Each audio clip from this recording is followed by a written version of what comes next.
Hello! We are being positive this time. I'm actively posting right now, so I am very distracted. This is kind of a combination of topics because the one that won out for like the most people wanted to do was, ooh, how can I make these words be more visibly words? And not on top of me, actually, because it's a longer title because we're doing a combination of topics. But yeah, we're doing the thing that won the vote was tips and tricks for writing while disabled, but I was like, I don't know how long or fruitful of a discussion that can be, you know?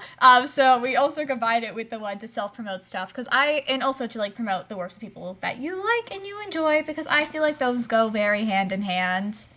I don't know, not that this has to be crazy long, but I'm like, we've been doing like, I think the shortest one we've done is 2 hours. We're not gonna talk about tips and tricks for 2 hours. Maybe we will. I feel like most of the tips and tricks are going to be very similar tips and tricks, though, you know? One second, I am posting. As always, if anyone wanted to video in and share thoughts, you are absolutely welcome to. Last time, because no one was joining, I videoed it through my other account that has more followers, and it did help with the beginning, so I'm probably going to do that again. And then if we do have enough people that want to video in, that account will just leave and disappear and vanish. Because we hit the max amount of people to video in last time, which was very cool and very exciting. That does mean the audio's probably gonna glitch for like 2 seconds while I very quickly join and don't have a second to mute my mic. You're with your nibblings, so you can't jump up. No problem. Yes, hello for those of us who are here. Mine is saying real view time count thing for people. I don't know if that's accurate or not. We're talking about tips and tricks for writing while disabled, but also talking about the disability lit that we like and the disability lit that we are writing. You'll start with a tip though. That's so helpful, Kit. That'd be very helpful because I'm like, I should have come up with some before starting this video. A second, I'm requesting from my other account, so my mic's gonna be buggy for 2 seconds.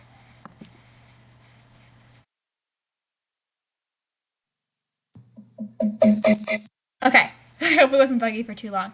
Accountability without cruelty. Or Kit writes, accountability without cruelty. Hold yourself accountable, but don't be cruel to yourself. I love that. Do you have like more examples to elaborate on that? Because I think that's a big problem I really have. Is I like, and I feel like it makes sense because most disabilities are dynamic. I'll be like, I have to do this thing every single day, and it's not a thing I can do every single day. And when I fall out of it, it's really hard to get back into it because you're like, oh no, I failed the goal already. What's the point in trying to catch back up?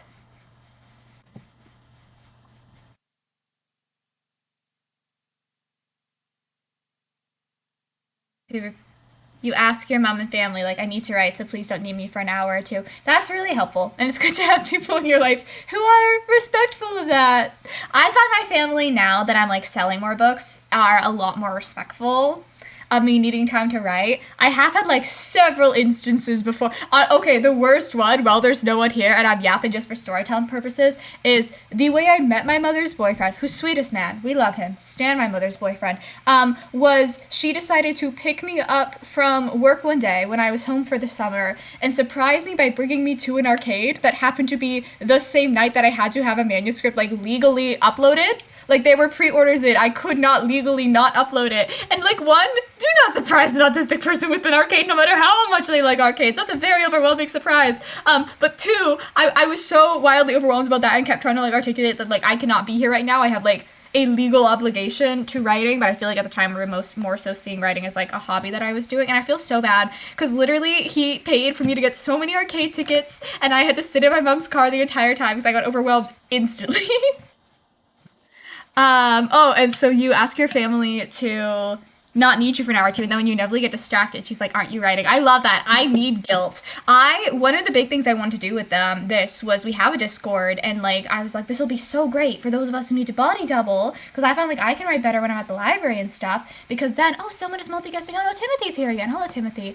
But yeah, I find I can body double better when I'm at like the library, and I'm like, this will be great on live in the Discord, only to immediately realize that when I'm on live in the Discord, like in my room, I can't get anything done. Because I feel like it's because I'm in a host position, I feel the need to like be hosting the writing sprint, which makes no sense because there's absolutely no reason to do that. But yeah, co-writing doesn't work super well for me. I turned on the Discord things. I felt bad that I hadn't been doing that while I was in the library the other day, and then literally didn't touch the window the whole time, and that worked. But I don't think that's I don't know. I find it's like I have I love to body double ADHD for very, very specific chores, paired with like, I hate being perceived, you know? You love my curtains, thank you. My aunt, well, we're just yapping while we're waiting people to get in. My aunt bought them for me, and I hikey hated them when she first bought them. But she and my mother and my sister moved me into university together. There weren't curtains yet. My mom was like, "Oh, I'll pay for anything you want for curtains as long as they're not something ridiculous." And my sister made a joke about how like she meant don't get pride flag curtains because while my mom is very queer positive, she very specifically has random beef with the pride flag, or at least did at that point. There's now a pride flag in her room because I got her one and she felt too guilty to not put it up. But my aunt overheard that and thought I was being oppressed and went out and was like, "Oh, I have curtains at home actually. Don't buy Alex any curtains. I have some extra ones at home. You don't want to waste money on it." And then these showed up. Which is like the sweetest thing. But when I first moved into university, I was like, I'm gonna pass this neurotypical so well. I'm gonna be a minimalist. My room is gonna be very normal and not colorful. Now they fit the vibe. They did not fit the vibe when I first moved in. Anyway, to catch us up now that we have more people joining, we are sharing tips and tricks for writing while disabled and celebrating the disability in our lives, the disability that we might be writing, and specifically disabled authors is what I do want to caveat that with, just because oftentimes when I'm like, and we're celebrating disabled books, people jump first to authors that are not disabled, and I feel like that is a little bit antithetical to like the purpose of this page specifically. I love disability lit from all kinds of people, but I would prefer if we begin by trying our best to highlight specifically disabled authors, or at least authors who don't vocally identify as not disabled, which is a surprising amount of the people who keep being brought up. Spirit City is a PC game that has tasks and timer function. Ooh, see, I love crap like that. Wait, you know what I love? There's like, I forget what it's called. It's like something quest, focus quest, and you like do it's kind of like those forest apps, but those forest apps are boring for me because they're so repetitive. And you fight people and you get weapons for your little guy by like not doing anything else on your phone while you're in it. I'm obsessed with it. They just had a new one come out that I literally downloaded yesterday because I beat all of Focus Quest and it does loop so you can do it again, but it's like, and it takes like a long time to beat. I was obsessive about it. Like, it is, Focus Quest is very good. But yeah, they have this new one out now, and I don't know what that one's called, but it's also very good. That's a good question, actually. If anyone has in chat, or if you want to jump in video and share it, like, gamifying things that you do online, especially if they're free. I'm gonna write down Spirit City. Gamify all of the things. One of the most perhaps extra things I do is I have like a little mini claw machine and it has little rewards in it. And if I get to like certain writing milestones, then I get to take something out of the claw machine and I get to do the reward.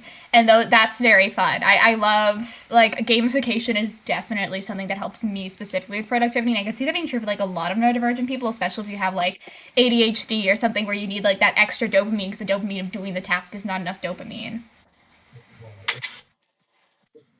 Anyways, for those of us in chat to recap, we are talking about tips and tricks for writing disability lit, talking about our current works in progress or books that we already have out. Self-promo is absolutely welcome here. This is the self-promo one. And also talking about disabled authors that we like, that we feel need to be shouted out. Whoa, that's so cool. I can't believe I haven't heard. I'm always like Googling like gamifying your life apps, but I guess I never really look up PC things, which would be better because I find what happens is I have like my thing on my phone, but now I've gotten so good at distracting myself on my computer.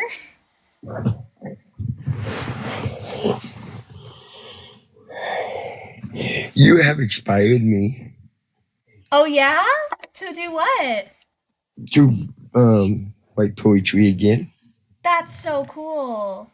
What kind of poetry do you write? Crazy poetry. Do you post it anywhere that we'd be able to see it, or right now it's all just for you? Right now, it's all just for me. Well, that's really awesome. If you ever do I'm, share any of it, I'd love to see it. um, so it's like, how can I put it? It's like rumblings in my head. I can't remember it. I have it written down. It's like I write it down, then I can't remember it.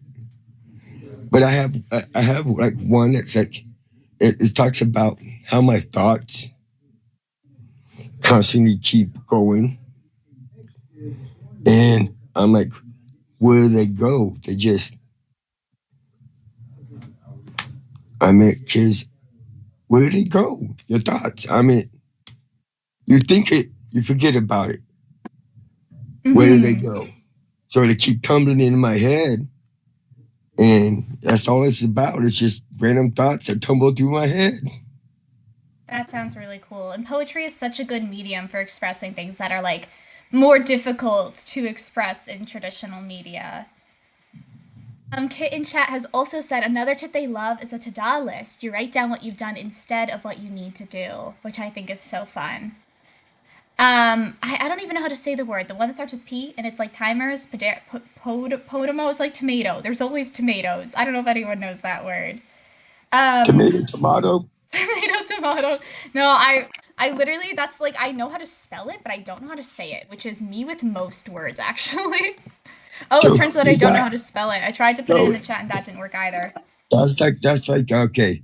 So you got caramel, and then you got caramel, Mm-hmm.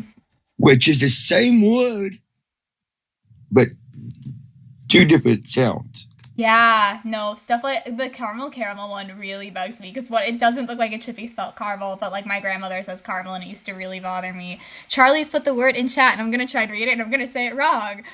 Pomodoro, which is Pomerado, specifically yeah, Pomerado. maybe you're saying it better than I am, which is specifically a timer system that's supposed to work very well, where it's like you work for 25 minutes and then you pause for five, and then you do that four times, and you get like a 15-minute break at the end of it for every 100 minutes that you're working, which I find works for me sometimes. Sometimes absolutely worst strategy because those 5 minutes are never 5 minutes. But there Okay, is. so mine, I work right. I get to a point where I need a break, but then I pick something else up. I work. I need a break. I pick something else back up. I never quite make it back to what I was working on No, exactly. That's my because I thing. got It's. because I got so many going at the same time. Mm-hmm. I find Like I can only do the word I can say, Pomodoro, if I have like a specific designated thing for those 5 minute blocks. Like it can't genuinely be a break because if it's genuinely a break, then I'm gonna go away and I'm gonna do something completely different. Like I find like with my author socials, I'll often the 5 minutes is I'm only allowed to be on my author socials, posting on my author socials, which isn't even a break. I feel like I just want to have this strategy work for me, so I'm trying to force it to. Kit in chat has said that they do 15 plus five because shorter bursts work better for you. Shorter bursts work worse for me. But that's I think like catering it to your own because I normally do if I'm setting my own I'll do 45 and 5 just because it takes me a while to like get into a flow state for writing. So the 25 it's like oh I've just started getting invested in this and I'm stopping right away. Um, but I found recently that I really like is like the people who make all like the lo-fi girl videos on YouTube. I don't know if people know what they are, where it's just like the girl at her computer and there's calming music in the background. They have a word I can't say, Pomodoro one, where it's like if you're on the live one, everyone's pausing to do the 5 minute breaks at the same time. And I cannot see any of them, but it still, to me at least, gives like the illusion of body doubling, and it forces me to stick to the 5 minutes a lot more because if I don't stick to the 5 minutes, then I'll no longer be in sync with the live. The kid is saying that those 5 minutes have to be resting and not doing any other work for them, and they don't let themselves do any kind of work during it. And that's my problem because if I'm like, I'm gonna rest for the 5 minutes, it's not gonna be 5 minutes because I'll want to do something else. I'm too good at distracting myself. well, if you give me 5 minutes, first of all, I'm most likely going to pick up a book. Once I pick up a book, I can't put it down. So depending on it's like whatever I pick up. Like so, I'm saying, for example, I want to watch a TV show. Hmm. I can't watch 5 minutes into the TV show. That would drive me crazy, especially if I haven't seen that episode. Yeah. I know I'm the same way, and my toxic trait is sometimes I try to convince myself I'm not. Where I'm like, oh, I'll watch like 5 minutes of this show, and I know that I'm gonna watch the whole 50-minute long episode. You know, it's like well, I'm well, gaslighting see, myself. well, see, here's a bad thing about that is I don't watch the whole 15-minute episode because my the TV shows I watch is usually about an hour long. Like, there's no way I'm going to sit 5 minutes into it and sit there and wonder what happens at the end. Mm-hmm. No matter what I was doing before, I wouldn't be able to focus until I found out. Yeah, no, that's my problem too. And sometimes that extends to like the entire series. Like I'll be like, let me watch 10 Yes, minutes of one episode. Now yes. I'm like, well, I can't focus until I finish the entire show. I did that with Vampire Diaries. I need to watch Vampire Diaries. I feel like that would take over my whole life, though. I am pretty good at not starting long shows when I know I have something I need to be doing, but it's the short ones that trick me. Like shows where there's one season out, I always fall victim to that, where I'm like, I've just spent 2 days only watching this show. Well, okay, so I have binge watched uh, True Blood. I have been watched Vampire Diaries. I binge watched Vikings, Valhalla. So it's like no matter what I'm doing, I don't care if it's a TV show, I don't care if it's a series, I don't care if it's a book. I pick it up. I have to know what happens at the end. Mm-hmm. So I'm not gonna be able to focus on anything else. I'll be I'll be like doing dishes. Like, and I'm like, thinking about it. It's like, No, no, I'm the same way. Series I are a gotta trap. let me go watch one more. And it's always one more. It's always one more. Then it's like 3 o'clock in the morning. You haven't slept in for 3 days. Y'all bug eyed.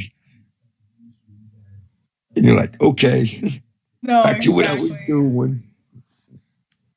Charlie in chat has said in reference to like Kit says they work better in short bursts, I work better in long bursts. It sounds like Charlie is even more extreme of that than I am sometimes, and says that they do things for hours ongoing because interruptions don't work for their brain. And I find the same, but the hard part of it is I never know when those hours are going to be. Like I only really get good writing done when it's like, and I'm sitting down and this is all I'm doing for several hours. But most of the time when I sit down, I'm not in the headspace to do that, and I just kind of do nothing and procrastinate the whole time. Kit is saying in regards to the TV show problem that they put on shows they've already watched so they don't get too invested. And one chapter at a time says they're currently procrastinating their uni assignment watching this video. These videos, because originally I was going to do like 2 a week, I'm doing a lot more than 2 a week, are me procrastinating. Writing. So I'm like, this is like a writing based thing. This is for university. Also, speaking of it being for university, hit the like button so more people see it, and then I can do better at university. One thing that I do that like does not work for all brains, obviously, I have ADHD, and I think it's like a combination of having ADHD and doing that thing that Charlie does, where it's like I need to be writing for several hours. Is I consistently have multiple stories going at a time, and I keep all the things close to me. So the second I hit, because what happens is like I'll hit writer's block, and then I'm like, oh, let me go stand up, and I'll go take a walk around my apartment and think about it, and then I never come back. So I have like right now I'm doing three, and they always have to be contrasting stories, and I have all of my plotting notebooks beside me at all times. I have all three files open on the computer at the same time, so it's like if I get writer's block with this one, which is an Anne of Green Gables retelling, I can instantly jump into doing this one, which is like a contemporary superhero book and is drastically different, and then I can instantly jump right back. But I need to have all the materials here and all the tabs open, because even something like pausing to search for a tab will distract me because I'll see something else on my computer that I want to open. So you gotta send me the story when you complete it. I want the one about the superhero. The superhero one, I'm really excited about the superhero one. It's very much for teenagers though. I'm not sure if you'd enjoy it. No, Um, no. Okay, so here's my thing. You said superhero. mhm. I'm a superhero fanatic. I like comic books and stuff. Yeah, that's what I was saying. Like it's There you very go. much it's like Where to? not quite Ace. comic vibes. More like playing with superhero Yeah. tropes than intentionally like mimicking them. Like it's a little bit of a parody. Kit says that they also try to not to force himself out of inherit habits. You're a late writer, not a morning bird. That's what's really sucked for me because my first couple of years of university, I was doing like half of my classes virtual just as like a personal accommodation. Also, honestly, more so for physical stuff than mental stuff because I live in Canada and winter happens and I'm not walking to campus with a cane on the ice, you know? And because of that, I had like so much structure and all of my classes are really repetitive. Whereas this year, since I'm in the final year of my teaching program, all of my classes basically every day are at completely different times. So it's so hard to like, I find I write best in the morning and late at night. But both of those things are like very dependent on the day I had before, and I don't get much control over what happens the day before. Charlie is saying having all the things all the time sounds like a good system. I'm even more obsessive about it. The other thing I do, because I'm like, I don't have time to pause and think. I don't think I have any on me right now, actually, because I'm so far ahead in plotting. Oh, I do. I found them. In the little desk next to my, drawer next to my desk, I have like color-coded cue cards, and I will write out like plot events. I'm not going to show them, spoilers. Plot events that I want to happen, and for me at least, because if I know exactly what's coming next, it's too boring for me to write. They're not in order. They're not things that even have to happen. It's more so like, I consider myself a pantser who cannot pantser, and plotters are like pantsers right by the seat of their pants. Plotters plan out everything they're doing ahead of time. And I consider the version that works best for me is I am a pantser that cannot have time to think about where they could go next, because then I'm going to think of 20 different directions and get decision fatigue. So it's like I'll have vague plot beats I want to meet in my desk. I don't have to follow them, but if I ever get stuck, I can go through my pile and I could be like, ooh, which one of these could work? Which one of these things can I put in next? If you get stuck on a scene, you write backwards. I love that. I find my only issue there is like then I never go back and I do all the filler scenes, which is really bad. Or I'm assuming that's what you mean by write backwards. Like write the scenes you want and then go back and do it. Yeah. See, that's so good if you can do that. My brain does not function well enough to do that. I am trying to get better at not using phrases like my brain does not function well enough when I'm just describing different mental processes. But we're getting there, so I will probably keep using that. For those of us in chat who have not heard me say it yet, this is a positive live where we're sharing tips and tricks for writing disability lit and also talking about our own works in progresses if we want. You're welcome to hop on video or in chat. If you do it in the chat, I will read it out loud to everyone and talk about books you have out, books you want to have out, other disabled authors you like who you want to shout out. Your current issue is you're trying to write past tense, but the prose is desperate to come out in present. Is there a reason you can't be in present then? I find different tenses are so, and the way I found it out was like, because this is a self-promo one, so that extends to me too. Ha ha ha ha. Probably the most weird, no, that's a lie. I do a lot of weird narration stuff. This book, Those Who Ripple, is a YA mystery about like following 4 teenagers in the aftermath of a girl from their hometown dying, and the whole point of the book is they all have like different theories on what happened to her, but it becomes less so about the mystery and more so about how like they're using her death to process things in their own life, and they're all going for like the thing that is the most comforting to them based on their individual relationships with her. So it's all about perspective, and the gimmick is that it's told in different perspectives to reflect that. So like one of them narrates consistently, and I think I'm looking at it right now, in third person present, one narrates in first person past, one narrates in podcast transcripts, and one has all their narration addressed to the dead character, so it's like this mix of first and second. And I thought that would be so hard to write, but the way that my brain jumps everywhere, I was like, this is actually so much easier, because I get to do something new and fun and fresh. So with me like writing multiple things at a time, they're always in, like I intentionally put things next to each other in release order that are going to be in different tenses or in different POVs, because it makes it easier for me to keep distinct. Like even the 2 I picked up, one of them was an Anne of Green Gables retelling that is written like an Anne of Green Gables retelling and narrated like one, and the other is a cheesy YA superhero book. Like they're intentionally very drastically different because that difference makes it easier for me to keep the stories separated. But I also totally get being like, this is the tense that I want to write in and it's not working. Okay, I'm gonna read all the things now. You said the daemon's voice is present because it doesn't really do forethought, but the protagonist is past tense. I love things like that. I love it when people play with, like, the actual structure of how stories are told, and I wish more people would play with it. But that's so tough, especially while you're figuring out how to, like, define them as 2 separate voices. I could see slipping between the 2 being such a common problem. Nobody has shouted out any disabled authors they like or promoted their work yet. We can shout out disabled authors we like and promote our own work. Not to be like somebody has to. I think there's literally only 4 people on right now, so it's fine if we don't. The problem with this one is this one was supposed to start an hour later. I'm at university, and I'm at one of the universities in my province that's like the most known for insane St. Patrick's Day parties. And they're quiet right now, but they were already starting to get really loud this morning. And I'm like, I can't risk this going into the evening because I'm not going to hear any of you guys. So I last minute moved the time up an hour, which means we might not have a ton of people for like 45 more minutes, but that's still okay. We can chat. And also, I genuinely think less people are attracted by positive lives. Like the negative lives I was doing throughout the week were just like generally complaining, popping off. Those were doing great. Anyone has any tips or tricks for writing while disabled, any like problems they're working with that we can as a team try to troubleshoot, or their own work they want to talk about, someone else's work they like to talk about, we'd love to see it. We love drama as humans. No, that's exactly it. And I think especially disabled spaces, when talking about disability rep, there's not a lot of space to complain about it. Because oftentimes it's like, oh, well, did you not like it? Like we made this just for you. What do you mean you don't like it? Now nobody's going to do disability rep anymore. So I think there's like this extra level of catharsis to be able to be like, no, this thing was like very clearly a cash grab and very clearly did a bad job at representing disability, you know? I'm trying to think. I'll show you guys my claw machine because no one else is here yet. And grab it.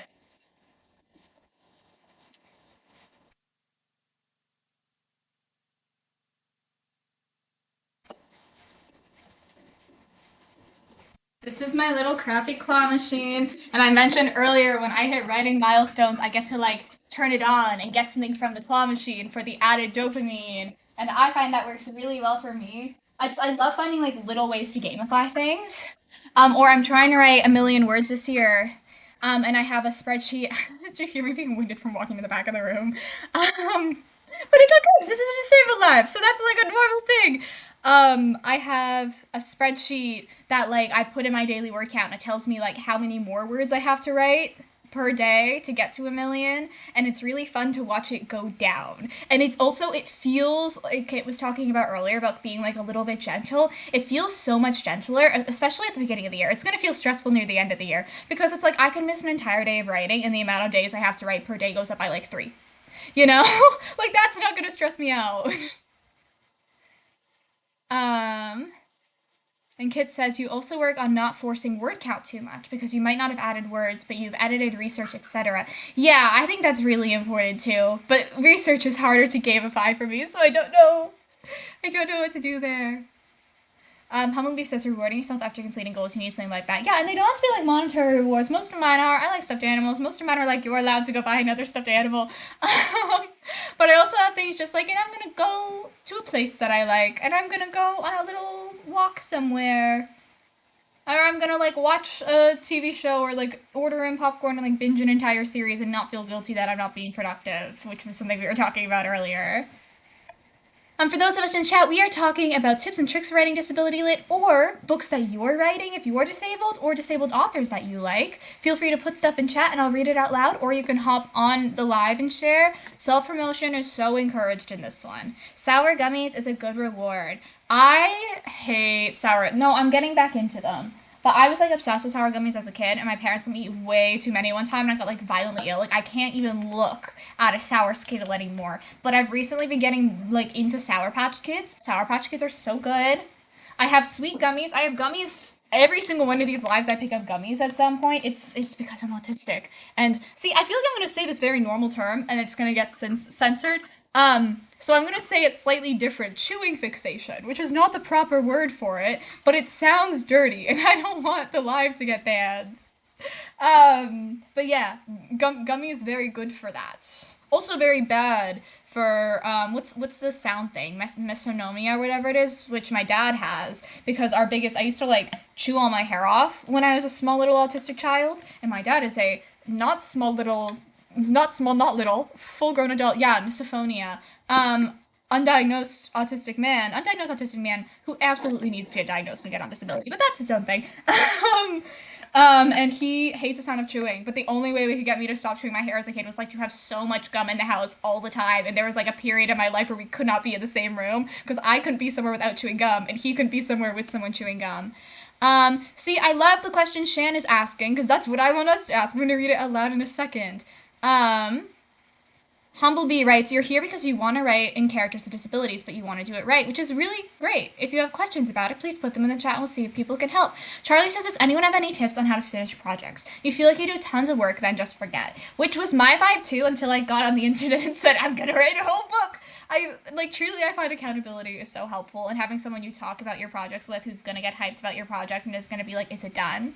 Are you still writing it? Please still write it." I've said before, my secret toxicist trait, because I find like that home stretch is normally where I struggle the most. I will fully sometimes with either if I'm doing like a beta reader phase, will tell beta readers like, "Oh, I'm doing final edits and I'll get it to you in a week," and the book is not done. The book is not done yet when I say that to the beta readers.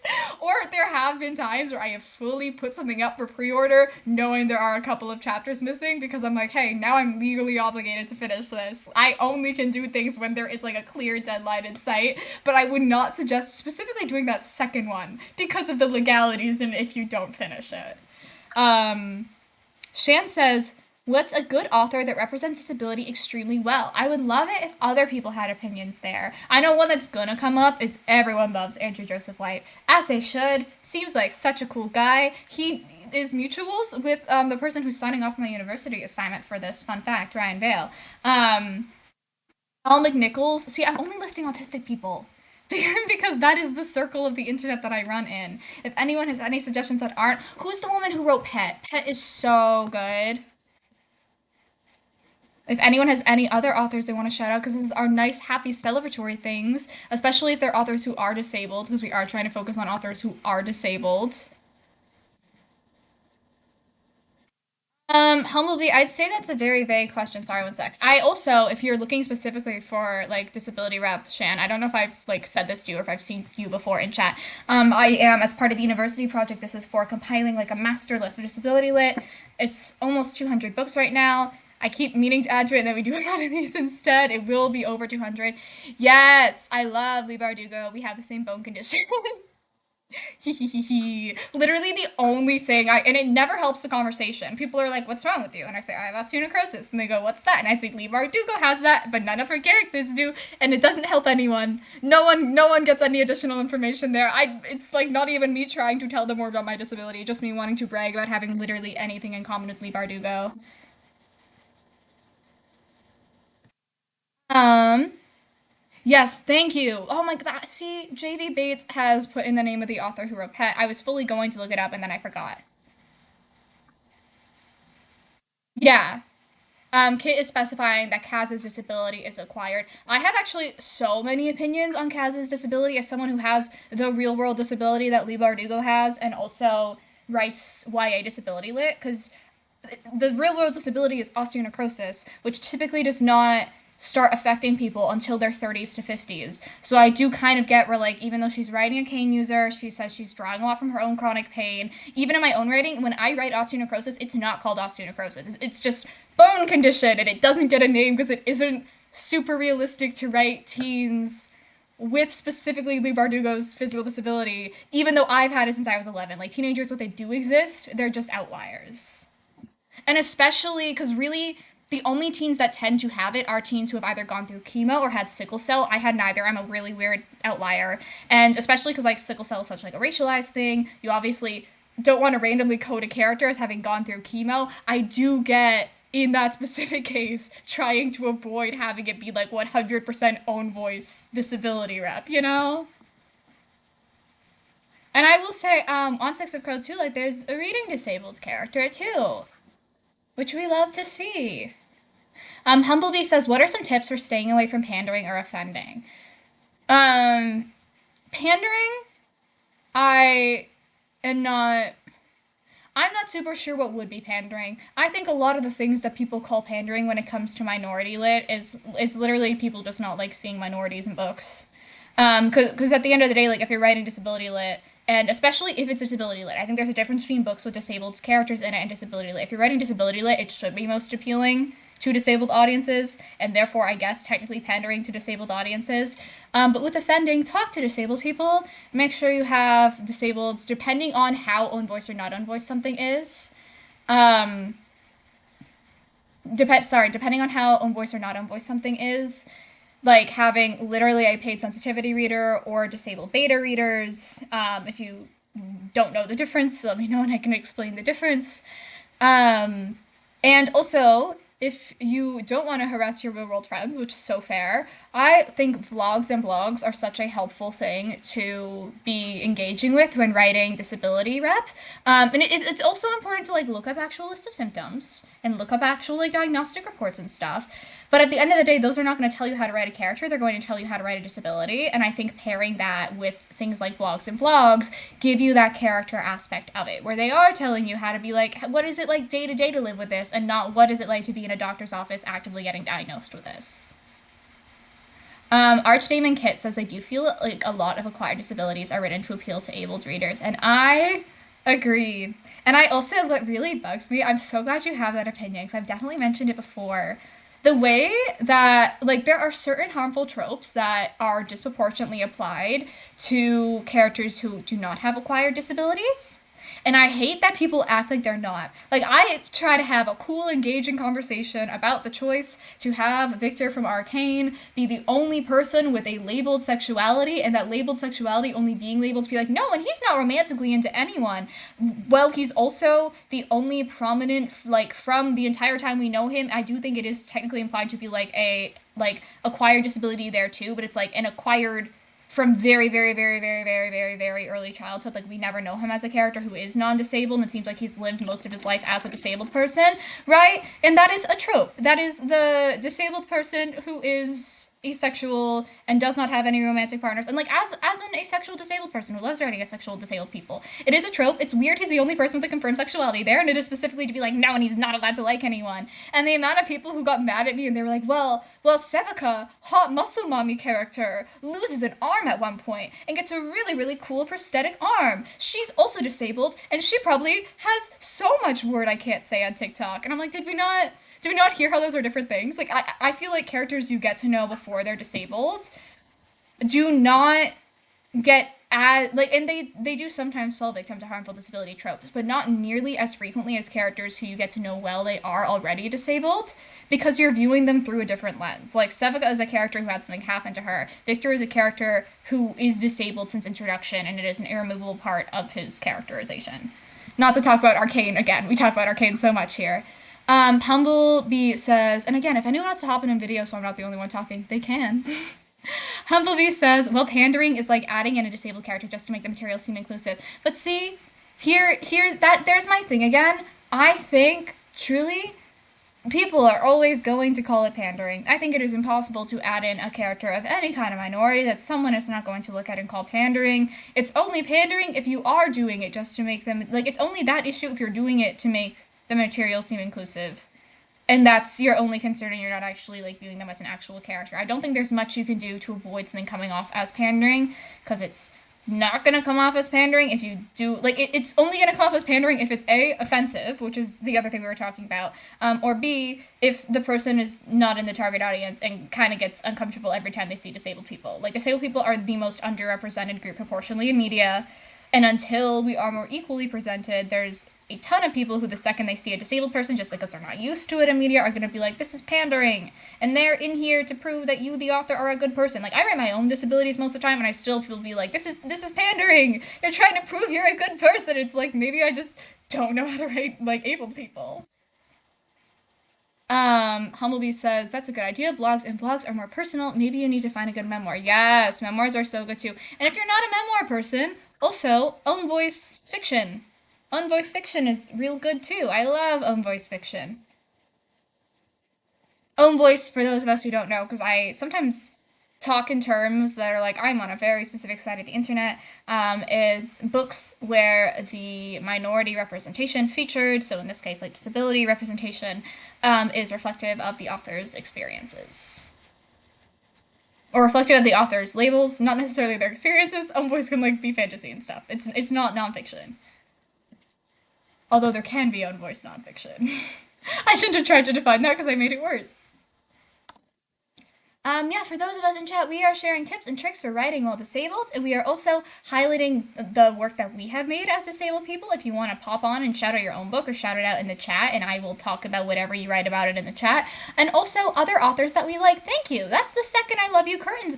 I feel like my camera must be at a different angle because no one's mentioned the curtains before, but maybe we just have not seen the curtains before. I love my curtains too. Thank you.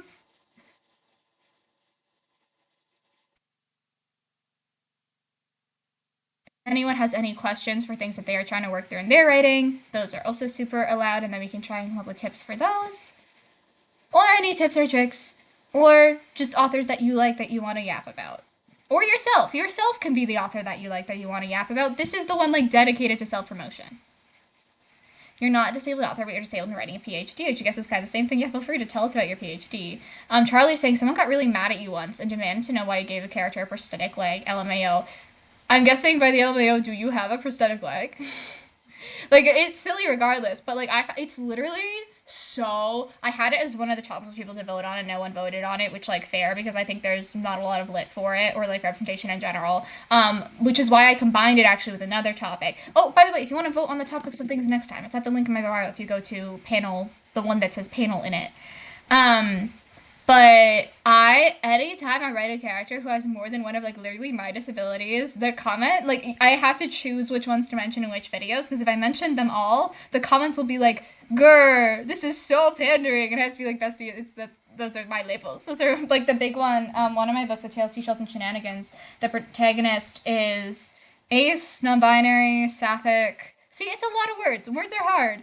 They're ace, non-binary, sapphic, level 1 support needs autistic, and an ambulatory cane user. Those are all things that I am. The love interest is also autistic, is airways, which are also things that I am. And every time I talk about it, people are like, this is like black poly hijab amputee, whatever that meme was, to make sense, to make fun of it. And I have to be like, those are literally my labels. In fact, I divided them into 2 different characters to try and make you more comfortable, and it still didn't.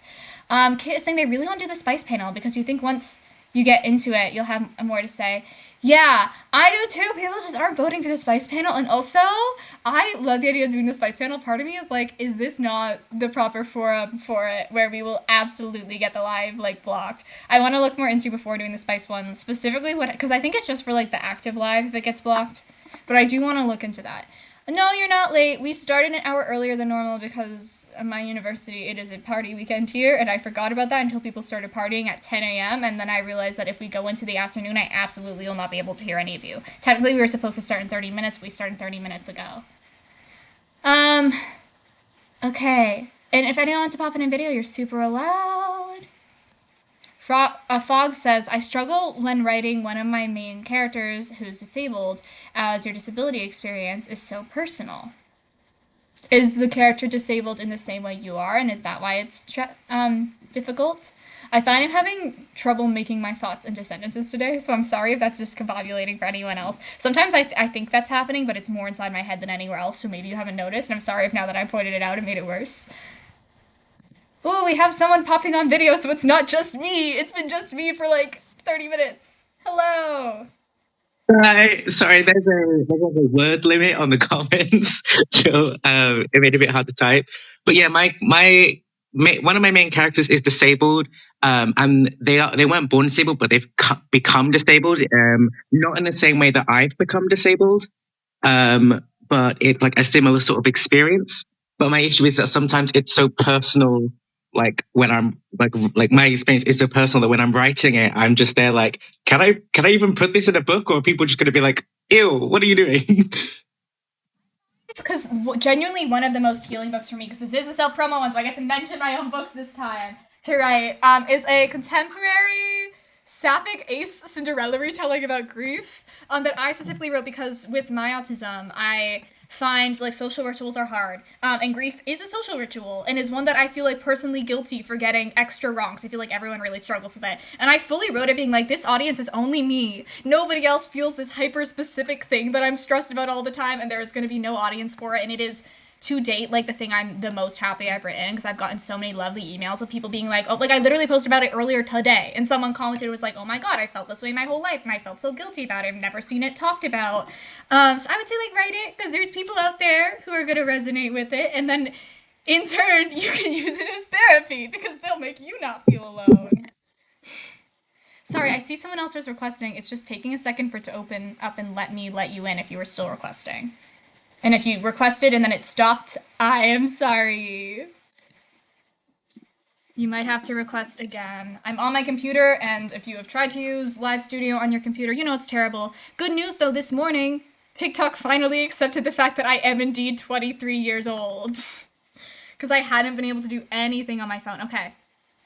I see someone is requesting in. Squishy writes, if they want to write a book as therapy, they think they would accidentally traumatize your readers. No, that's definitely a thing to keep in mind. But again, I think like the relatability of it can be really, like sometimes it's helpful to see things that are weighing on you represented in other people, because at least it makes you feel less isolated in it. But that's definitely something to be careful about. But also, content warnings exist. Content warnings are great, and you can put them in your book. Do you ever struggle with like writing, like, because I in one of the last streams that you were talking about, like the guilt of like when you are disabled and trying to use like things that help you with your disability, and the guilt of, especially when you are undiagnosed but you are still in the midst of your disability, that like the guilt you sort of have when using those sort of things.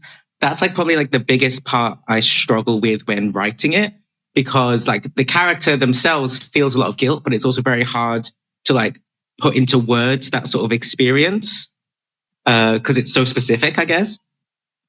I mean, I think because we've had a lot of people kind of resonating with that experience, and we've had people specifically talking about how helpful it is to have representation of people who like are the kinds of people who would get fake claimed, because then it puts your reader in the head of someone who like they know is disabled because they've been following them the whole book, and then they get to kind of see like how ridiculous and annoying it is to fake claim someone out in the real world, you know.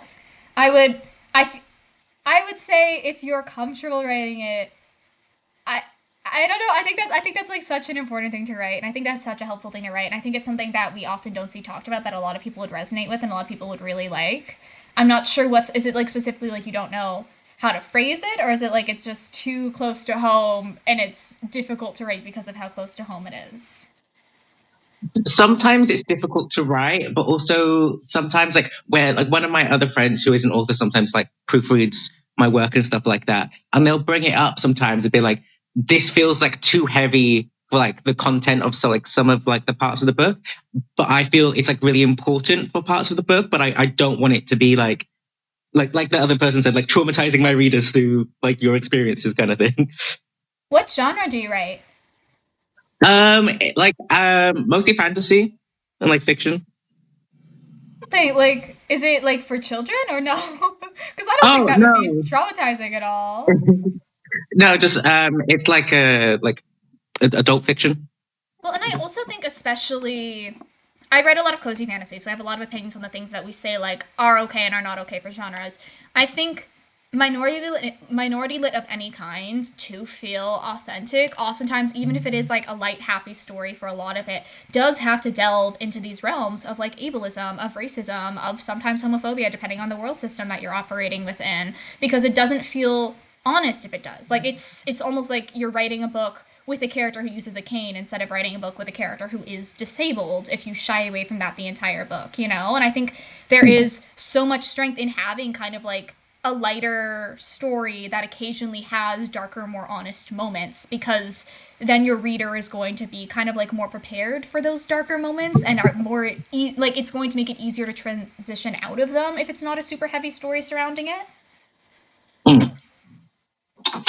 Charlie says better than I did in the chat that they think sometimes if the trauma is left out, it can make characters unrelatable and othering, which is kind of what I was trying to express. Like, there's definitely a lot of disabled characters I've written who I'm like, oh, you're not a disabled character. You're a character carrying around some ability. And I think something that, like, is so true to life, like that, like you exploring that kind of guilt in using any kind of aid or any kind of support, would really help make a character feel like it's written more for disabled audiences to enjoy and relate to and process things through than just being written for the sake of like including a character.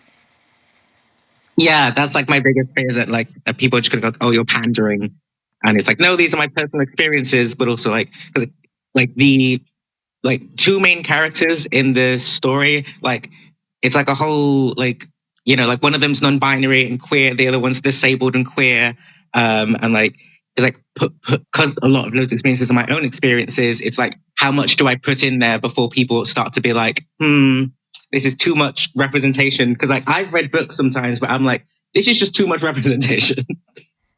I mean, I think people, and I'm saying, I don't know if it was Stuart or someone else, I think people are going to do that regardless. Like, even if the only kind of rep is queerness, even if the only kind of rep is, like, disability. And there is so much overlap in disabled and queer communities that while it would turn some people away, it's also going to, like, for a lot of people, be the first time that they see themselves, like, fully represented in a character. And it will gain you more of kind of, like, a, like, tight knit kind of diehard fan base than trying to write something that is wide for the sake of being wide. Yeah, Squishy says they don't really think there's such thing as too much representation, which I agree with, especially in disability. I think there's this really big misconception about how disability functions in the real world, where like the majority of disabled people are like multi-disabled. Lots of us have more than one disability, and it's never reflected in fiction. And if you do reflect that in fiction, you're gonna have some people who are like, oh, this person has two different things going on at the same time. Impossible. But then you're gonna have like the entire disabled community being like, wow, I never get to see this anywhere. This is amazing. Squishy, which one of your books are you writing? Because you told me about multiple ideas. Also, Noor, if you wanted to tell us about your book on voice chat, you're super welcome. If you don't feel comfortable with that and you type it in the chat, I can read it out loud for everyone, though.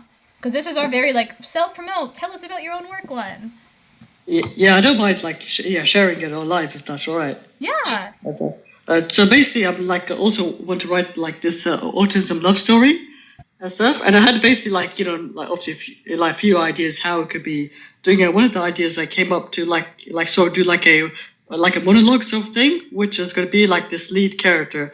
He writes so like love letters to his lifelong love interest, who also is on the spectrum as well. But the moral of the story was going to be that she's slowly becoming distant from him, and it's like so the universe brought them together, but also apart. And he's writing letters like to this person every single day, hoping just to address what he's going basically through his mind.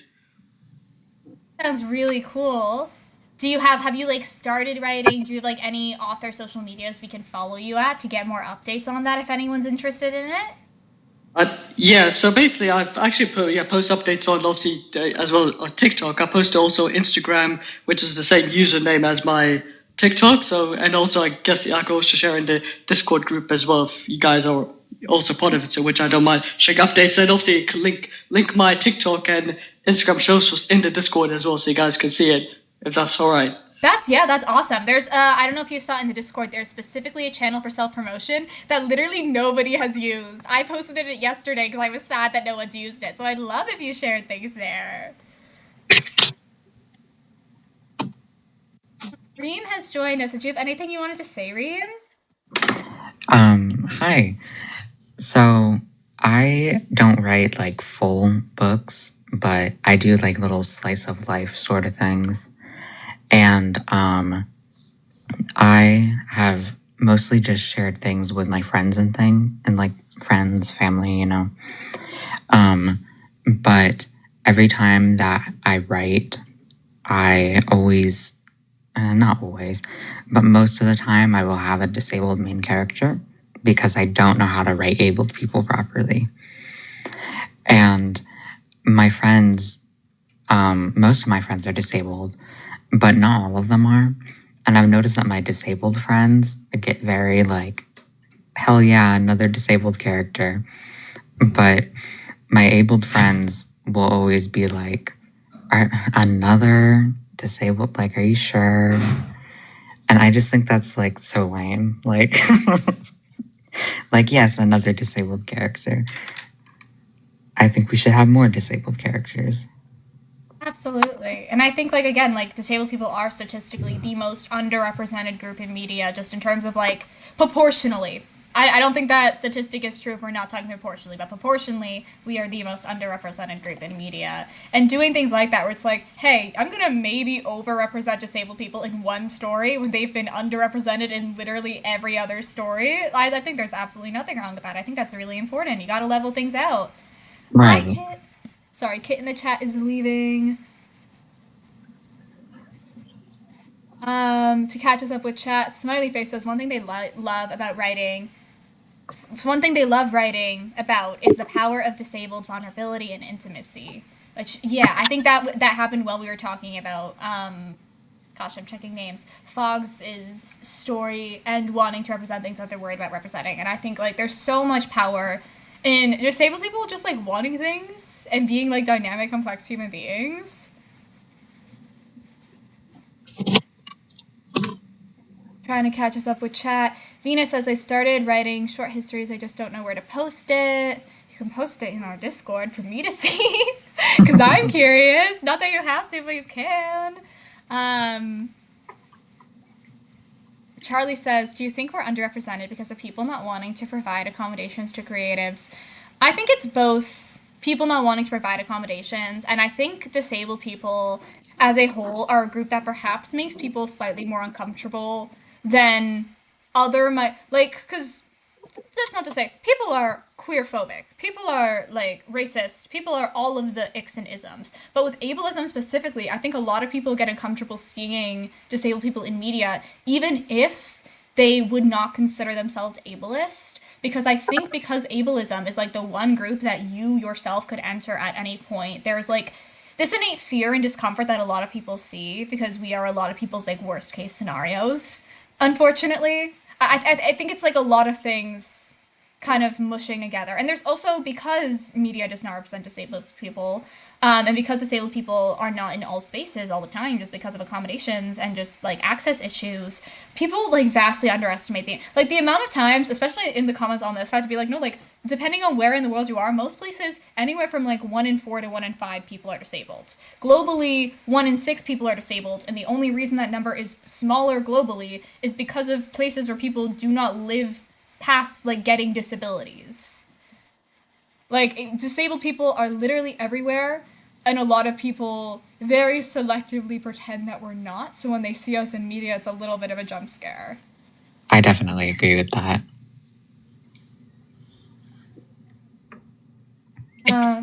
I'm checking chat. Hooked by Starlight says, representation feels overwhelming to a majority who aren't used to seeing characters that look like them.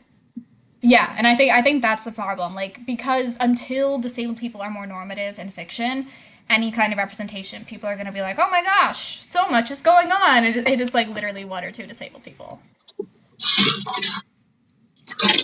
To recap the topic of this live for those of us in the chat or in video, we are discussing tips and tricks for writing while disabled, talking about and promoting our own work if we so choose, and also other disabled authors that we love. You're welcome to put things in chat and I'll read them out loud, or you can multi-guest in. My ask is, if you're not sure if an author is disabled, it is fine to talk about them, but that we prioritize talking about authors that are disabled. Because every time I'm like, let's talk about disabled authors, we do like the majority of the comments are authors who like vocally do not identify as disabled, which kind of feels a little antithetical to what we are trying to do here.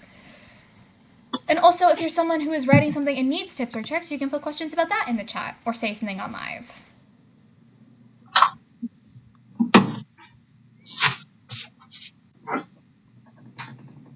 We've talked a lot to catch us up on the first half of the live about gamification, specifically if you have some kind of attention-based or like dopamine-based neurodivergency, and just like I have next to me, I use like actual real-world gamification. I have a little claw machine, and I get to pull little balls with little like celebrations and prizes from every time I hit specific word counts. I also really love the app Focus Quest. But also I got bored with Focus Quest and I'm looking for more apps like Focus Quest, so if you are someone who uses a gamification app or something, please let me know. Kit earlier mentioned, I dropped my whiteboard on the floor, Spirit City, which is apparently a PC thing that I haven't looked into yet, but that sounds really cool, and you can be a disabled person in Spirit City, so that's extra pertinent to this conversation. Are there any resources that you guys use for like researching like like even when it's your own disability, like researching about writing that disability, because like the research that I find online is usually always like medical like analysis of the sort of stuff that I'm writing about, and sometimes I just want like anecdotal stuff. I usually go to like hashtags on social media with that disability. I mean, of course, you'll get like some things that are kind of out there. Like, I know that specifically with like HEDS, for example, you might get some things that are not necessarily HEDS related. But for the most part, if you have a disability that you're looking for, you can just look up the disability on a social media platform, and you'll get a lot of information from people with that disability.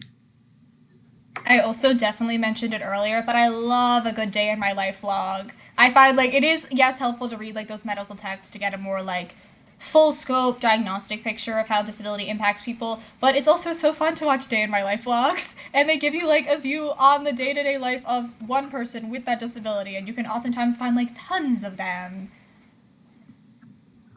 There's also on Reddit, people don't like if you go to Reddit and ask, because most of the time people have already asked. But if you go to a subreddit for disability and you search like a specific disability, like if you want to do arthritis, if you go to the arthritis subreddit and you search writing or book, then it'll probably pop up with like multiple posts of people asking, I'm writing a character with arthritis. And if you make your own post, people will get mad at you because they have already answered. So don't do that. That's just it. Smiley Face says, I'm sorry I keep calling you Smiley Face. One thing they struggle with in writing is... One thing they struggle with is writing in their native language, so they often switch to English because otherwise you feel too exposed. That's so interesting. They said they're wondering if anyone else feels like that. I have one native language, so I do not. But if other people do, that's very interesting. Kaylin, we're also promoting our own work this one if you wanted to hop in, or if you wanted to type something out and I can read it out loud promoting your own work. Wink, wink, nudge, nudge. Falling to My Death says, someone related, but there's a website called Storyforge. I'm writing all these down. These are all going to be mine if I can read my handwriting after this. Falling to My Death says, there's a website called Storyforge where you can put works, short stories. Oh no, part 2 of your thing got deleted because the next thing I can see is paths to publishing, and they call it a gamified platform, though that's also still in the works. If you could try to rephrase the second one, I'm super interested in that. But one of the words there got suppressed, and I'm guessing it had something to do with disability. Kaylin says if we're talking about disabled writing hacks, they wrote like half their book using speech-to-text. Which, yeah, that's a good one, actually. We have not brought up accommodations at all for, like, physically writing itself. I don't use speech-to-text because, as I mentioned, my speech is kind of a little bit garbled. Because I'm hyperlexic and words do not come out in the orders they're supposed to sometimes.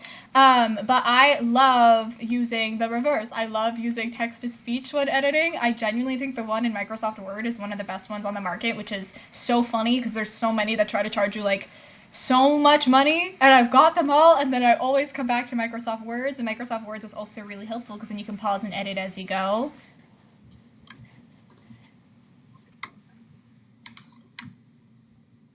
Charlie's resonating with the language thing, saying it's definitely a thing. Hard emotional topics especially, they say, can be easier in a second language, which must be so tough, especially if there's like a very like succinct, specific way to phrase something. It's like, oh, that's not going to work perfectly somewhere else. No, Falling to My Death, we still couldn't see it. Oh no. It really doesn't want you to tell us. Maybe break it into like one sentence at a time, and I'll tell you which sentence we can't see if you can number the sentences. Hooked by Starlight is joining us.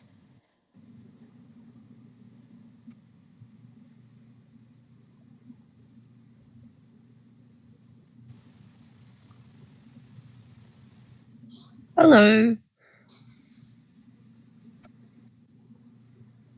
Oh no, I don't have any audio.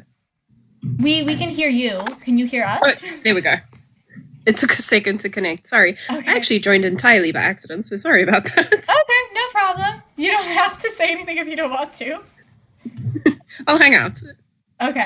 First time here, so this is fun. Yeah, if you are, I don't know if you're writing, because I saw you say you're tempted to do your own, you can talk about it, or you can talk about other disabled authors you like, or you can say absolutely nothing. It's totally up to you. Or tips and tricks. No, I went on a bit of a search last night trying to find just more disabled books because I had an argument with a friend who has been trying desperately to get me into the world of ACOTAR, and personally I find ACOTAR just very lazy world building, and absolutely convinced that this is like the perfect book for me because there's someone in there that's disabled, and the only person in there who is disabled is a man who's reviled specifically for being disabled and has his cane hidden from him. And I exited that argument because I just did not have the spoons. And I went on a hunt trying to find just books with people who have the problem that I do. And I found all of 2 books in publishing that have characters with trigeminal neuralgia. So that was a depressing search to do. I don't know if you know that I have a master list. I'm guessing that's not on there because I don't recognize it. But I can check. I will check my master list literally right now and see if it's on there. And the tricky thing is too, a lot of times things will be on there that don't actually say the specific disability. Like a lot of things, like especially if it's something that uses a mobility aid, people or I, because sometimes I'm just reading the blurb and it won't name the entire thing people have, will literally just put like uses a cane, uses a wheelchair. So some of them might be I'm not trying to avoid saying the word. I just know I'm going to say it wrong. If we heard me trying to say the word for like when you write for 25 minutes and then pause for 5, I can't say basic words the first time I read them out loud. You're all good. Okay, give me 1 second. Let me pull up. Yeah, if you wanted to check out my master list and you haven't found it yet, it's at the link in my bio. There's like 100-something odd books on there. I will look it up, but I do not. I have a feeling I would have, because since I put them all in, I would have recognized the term.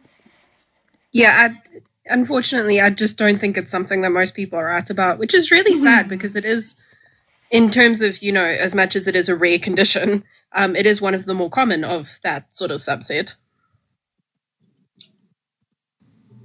Yeah, there's nothing on my list about it yet, which is so sad. Do you remember the names of the 2 books you found? I don't, but I can look them up. I haven't read them myself, so I don't know if they're a good, you know, representation of it. Yeah.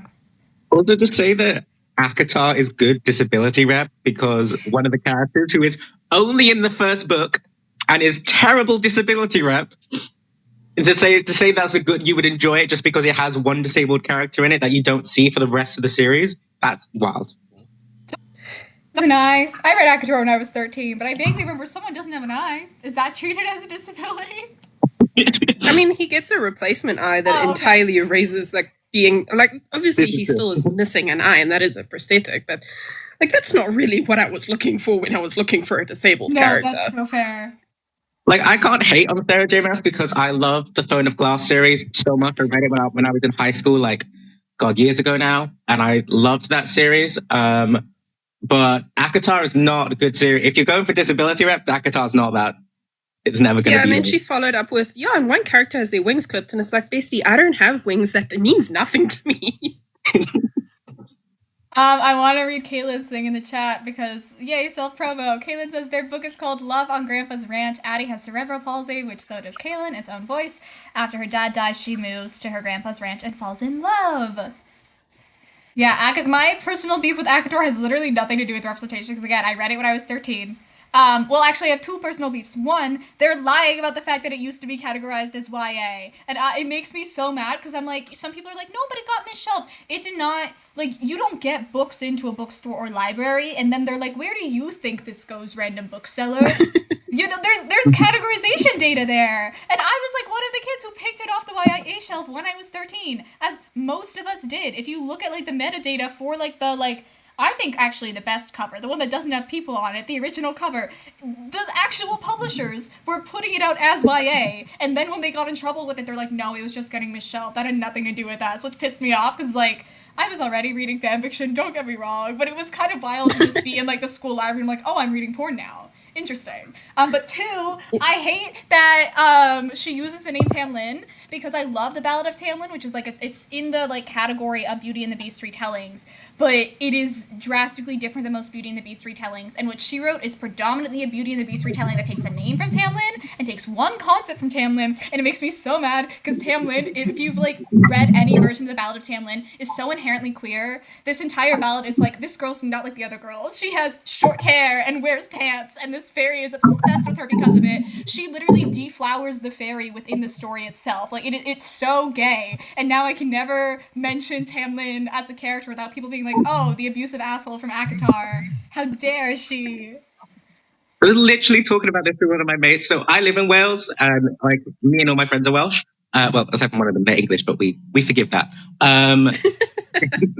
And we were talking about this because I had never heard about the Ballad of Tamlin, and then they explained the Ballad of Tamlin to me. And then one of our friends made a VR experience based on the Ballad of Tamlin, and it's such a cool story. And then to only take the name and then the shape shifting from that and leave everything. It's one of my friend loves the ACOTAR series, but it's one of their biggest gripes that they just like take so much of like Celtic lore just from all these different places that would not have any interactions with other lore, and just be like, yeah, that's all the same thing. Yeah, no, it genuinely pisses me off so much because I love the Ballad of Tamlin. Even like as a teenager reading, I was like, wow, I thought this was a Beauty and the Beast retelling. I'm so excited for something new and fresh, and then it's literally just a Beauty and the Beast retelling, which is fine. But why did we have to use? And now it's like everyone's like archetypical version of Tamlin is Tamlin from that, so I can't write the sapphic like fairy with emotional regulation issues that they don't know how to deal with. Tamlin retelling of my dreams. You absolutely should. You absolutely should. Okay, to catch us back up with the chat, get off ranting about that, but like fair thing to rant about.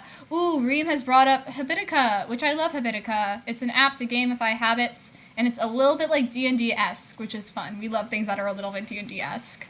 Freddy's World of Books says they're writing a book from disabled point of view in school. If you wanted to tell us about your book, this is the self-promo one, so this is the place to do it. I need to go find the mini sentences. I can only see the first sentence falling to my death. It says you can post short stories, poems, whips, etc. So the second part is the part that kept getting suppressed. It's one of the words in there. I wanted to mention quickly that in Habitica you can have a wheelchair, but not other mobility aids. I think that's what Kit said about Spirit City. I've written in like 5 different directions on this board. I need to fix that. Hello, I decided it'd be easier if I just said it out loud. Yes. So it's a website. It's rather new. They're still kind of like in the stages of figuring everything out, but you can still post things on there. So you can post short stories, poems, whips, stuff like that, anything really. And the devs are all like queer, neurodivergent, disabled, which I think is what it was suppressing was like the word queer and like neurodivergent and disabled.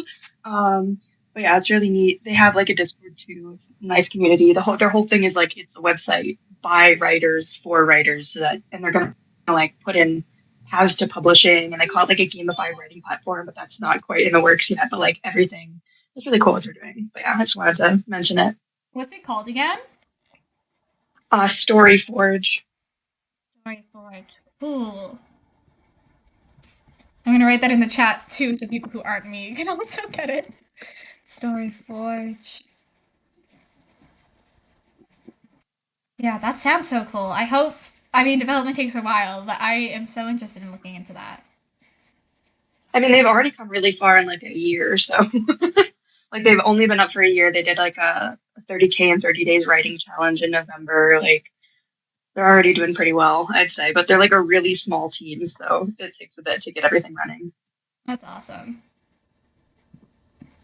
Yeah, Charlie in the chat says, yay, Wales here too. I think someone in the Discord, it might have been actually someone who's actively here right now, pointed out how, like, weirdly Wales heavy this specific community of people is. Especially with me being in Canada, because I do know that the lives mostly go out to people in Canada, because I can see analytics, but it's, like, here, and then it's, like, the UK in general, and then it's America, which is very interesting, because I feel like most Canada things go to America before they go to the UK.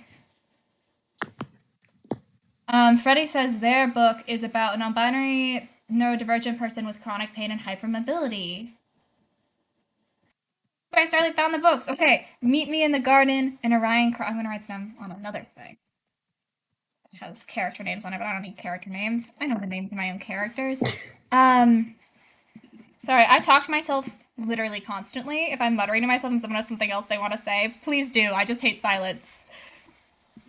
I mean, this is not the space to be apologizing for using your voice as a mobility aid or a memory aid or whatever, you know.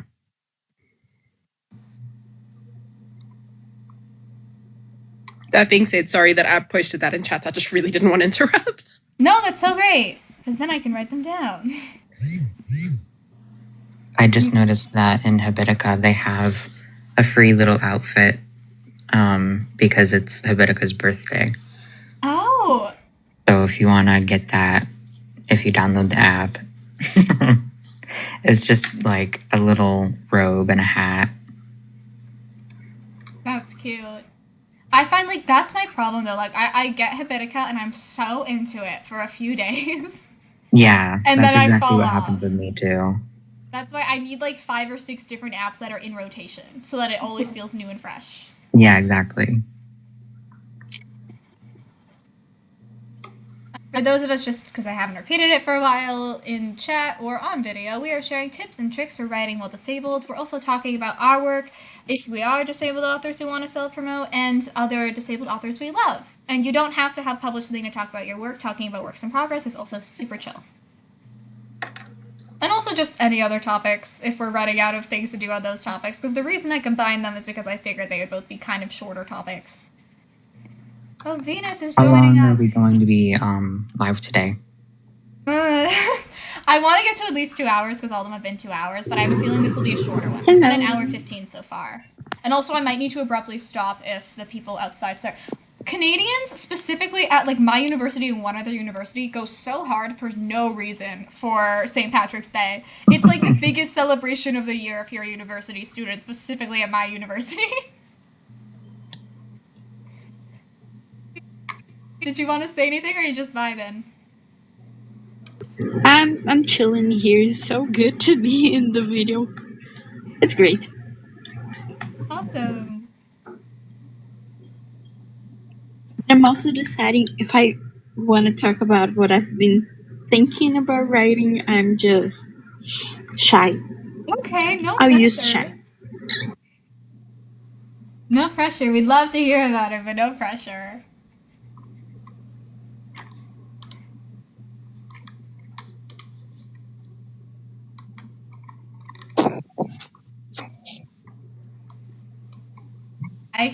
To get the ball rolling, my work in, I think I mentioned earlier, I consistently have 3 works in progress, and they're all in different notebooks, and they all have, like, completely different vibes, but my most currently work in progress is a YA contemporary superhero book about, like, just the worst superhero, like a popular high school student who just also is a superhero at night because she's a nepotism superhero, who gets accused of a crime she didn't do, and all of her powers are supposed to be stripped away, and her only alibi is the villain, and when her powers are supposed to be stripped away, she's kidnapped by the villain who's trying to figure out, like, what this big conspiracy is, only for them both to be horrified upon finding out that the villain is fully, like, a middle-aged man, and she's, like, 16, and then he, like, forces her to stay at his house because he's like, I need to figure out who is framing you, you're a literal child. And it's goofy and it's fun. And it is disability lit. The superhero character is deaf, and it is intentionally a, like, deaf people who are superheroes book that does, I think, more interesting things with the trope, but also I'm not deaf, so I don't want to say more interesting things with the trope. It's like, it's That a sounds hearing really aid metaphor. interesting. Now that I said things about what I'm doing, people should say things about what they're writing. I'm writing a sort of high fantasy, soft sci-fi book where, like, kind of inspired by like books like The Gilded Ones and Jasmine Throne and stuff like that. It's a lesbian fantasy where gods used to walk on the earth, and 500 years ago they all disappeared. And so where the church was the main power, they're now no longer the main power, and so they're more persecuted. So you've got one side who this girl belongs to the church, and this other side where this girl belongs to like the new powers military. and the other girl is a demigod, and they sort of meet during a like routine mission gone wrong sort of thing, and they sort of have to work together now while they're like on the run, essentially. That sounds so cool. Freddie in chat says their book comes out this summer. It's called Jeweled Warrior. Do you want to tell us more about Jeweled Warrior? Or I can look it up myself. But do you want to tell us about it? You know what I want? This is so off topic. I want more King Midas retellings. Maybe it's not. I saw the word jewel and I thought of like the one King Midas retelling I've read, which like the name is literally escaping me right now. But I think that's such a fun source material, and more people should do it, and they should actually not touch. That's again not on topic, so if someone has something on topic to say, please stop me. My biggest pet peeve is the specific subgenre of things that are like, and it's kind of a King Midas retelling where they cannot touch anyone ever, and then there's like some super special magic rule where they're allowed to touch the love interest. I don't want them to touch.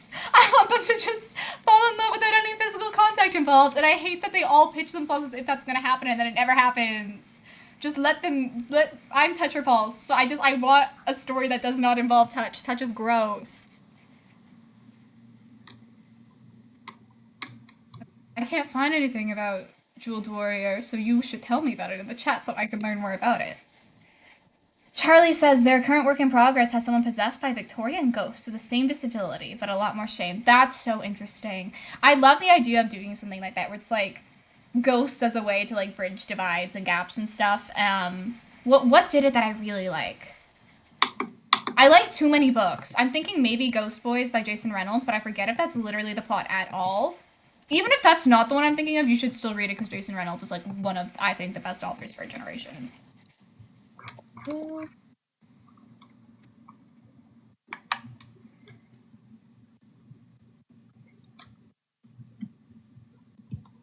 I'm writing currently I have Discord notifications on. Let me turn that off.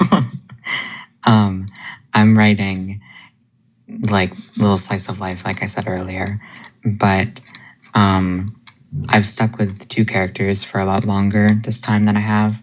So maybe eventually it'll turn into like an actual proper story. But one of them has like migraines and lupus and is autistic, and the other has an intersex condition and epilepsy and is immunocompromised. And they have like a little meet cute at a pizza shop, and it's like a slow falling in love after they become friends, and they're working together because they got hired at the pizza shop because he needed a job. I can, in the Discord, I can share the like meet cute that they had. That'd be so cool. I love meet cute. And it's just, I've been writing little, just random parts of their life. So like I wrote about them getting ready for a Halloween party, and I wrote about one of the characters finding out that he's intersex, and just like things like that. That sounds really cool. Please share the meet cute in the thing. I'm gonna get to read so many cool things that people are gonna share, and then no one shared things, and I'm very sad. Yeah, no one shared it. What channel would that go in? I mean, you can put it in self-promo. I think there's just like a general writing one. Honestly, most of the channels are so not in use that I feel like you can put it anywhere. Okay.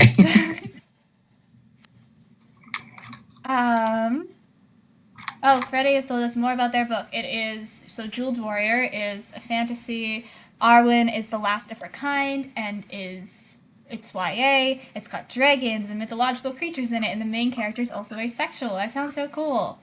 I love asexual, especially in fantasy. There's not a lot of asexual lit. Or like there's books where they just don't have a love interest and they say it's asexual lit, and in my opinion, no. That's not how that works. It's just a book. I hate that the like thought is if you like aren't asexual, you have to have a love interest, and if you're not, you're inherently asexual. By 3 New Windows says they came in to say hi. They can't stay live long today, and they hope it goes well. Thank you for saying hi to us. I don't know if you already got, but I'm gonna say hi just in case.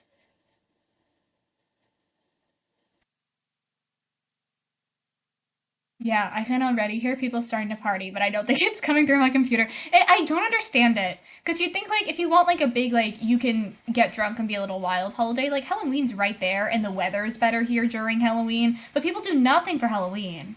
It's St. Patrick's Day is so insane that, like, the university hires a bunch of, like, cops to walk around because it's wildly violent.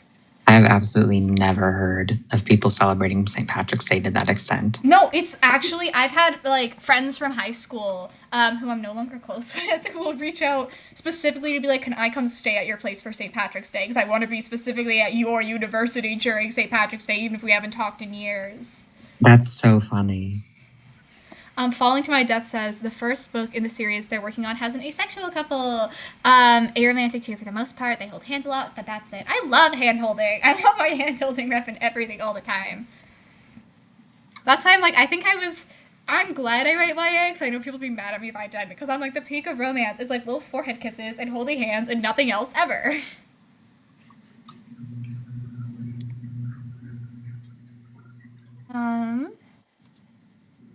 Trying to think. If anyone wants to talk about something off topic, that's welcome too. We specifically were talking a lot about disability rep we don't like, which tends to be an easier thing, unfortunately, to talk about the disability rep we do like. So if anyone wanted to rant about anything, that's also super fine. I was thinking about doing something kind of like Inside Out. Like every character, for example, I do have ADHD. One of the characters be ADHD, and then I also have synesthesia. So I would think what I think a pure ADHD vibe would be, and this would be this character, and that would be OCD and other things, and this character would interact in the normal world, and other worlds like animes or series, and just small skits how they would act in different scenarios, like interacting with a kid or a dinner, a show, stand-up, a party, at school. That would be my age, or I would say year less, a year more, so there would be like this 3-year space, and there would be basically a stereotype of me, of parts of me. And that's what I was thinking about to do. I always wanted to do something like this, but I never know what theme I would pick to do each character. If I would do a emotion, or I would categorize them by colors, because necessarily every color has a personality and some traits. But I was thinking about my neurodiversity and some possible disabilities. That sounds so cool, and like such an interesting way too to explore how things like that interact, you know, like how the ADHD character would interact with like the OCD character, because I feel like those are things that are so hard to articulate from an outside point of view. That'd be so cool to try to examine from one where they're like literally their own little people. Freddie in chat says, in their first book, Color Change, Sapphire is very neurodiverse. What kind of neurodiverse are they? And is a dragon shifter. Okay, and I have gotten you to give me... Oh, I knew that, because you filled out the form thing, I think, but I just didn't attach it to the username, because it's very different. So I want to look it up, but I tried to look up the other one, and it's so hard sometimes, because, like, especially fantasy books have so many similar names. Change. I was also thinking about doing some things like adapting disabilities. For example, a disabled person who's paralyzed. As a dragon, the wings wouldn't work, or a amputee, they wouldn't have some part of the body, and doing this adaptation to things that aren't human or aren't from our world. I think it's cool. I love like when magic and disability intersect, because I think like fantasy as a genre is one that kind of stands on like the backbone of fantasy, in my opinion, is disability, and has always been disability. So it's so cool when that's something that's like overtly done again. You should write all these things that I can read all these things. It's fun, and I was thinking about doing like 3,000 words maximum, because I can't do long histories because of ADHD, and I know many people can read long histories or books and short histories about this would be really great. Yeah, absolutely. And there's such like a I know. market for people who want novellas. Yes, it's great.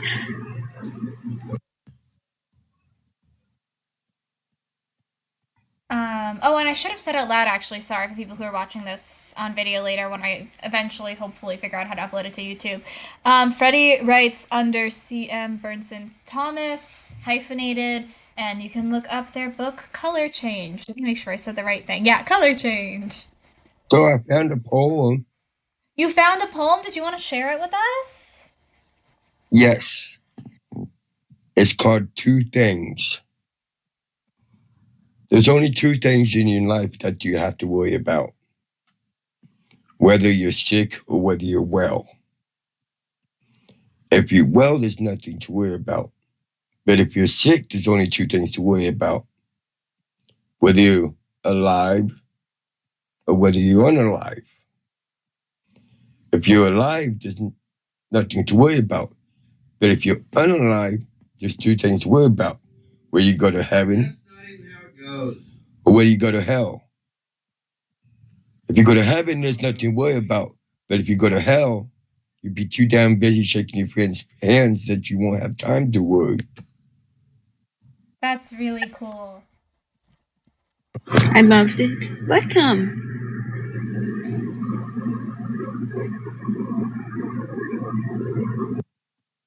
So how's everybody's day going?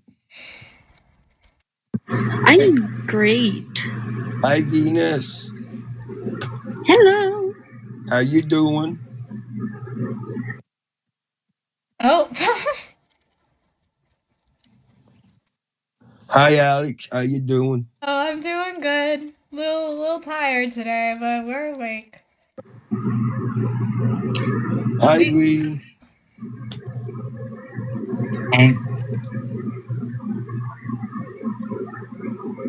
I think they might have a bad connection wherever Venus is right now.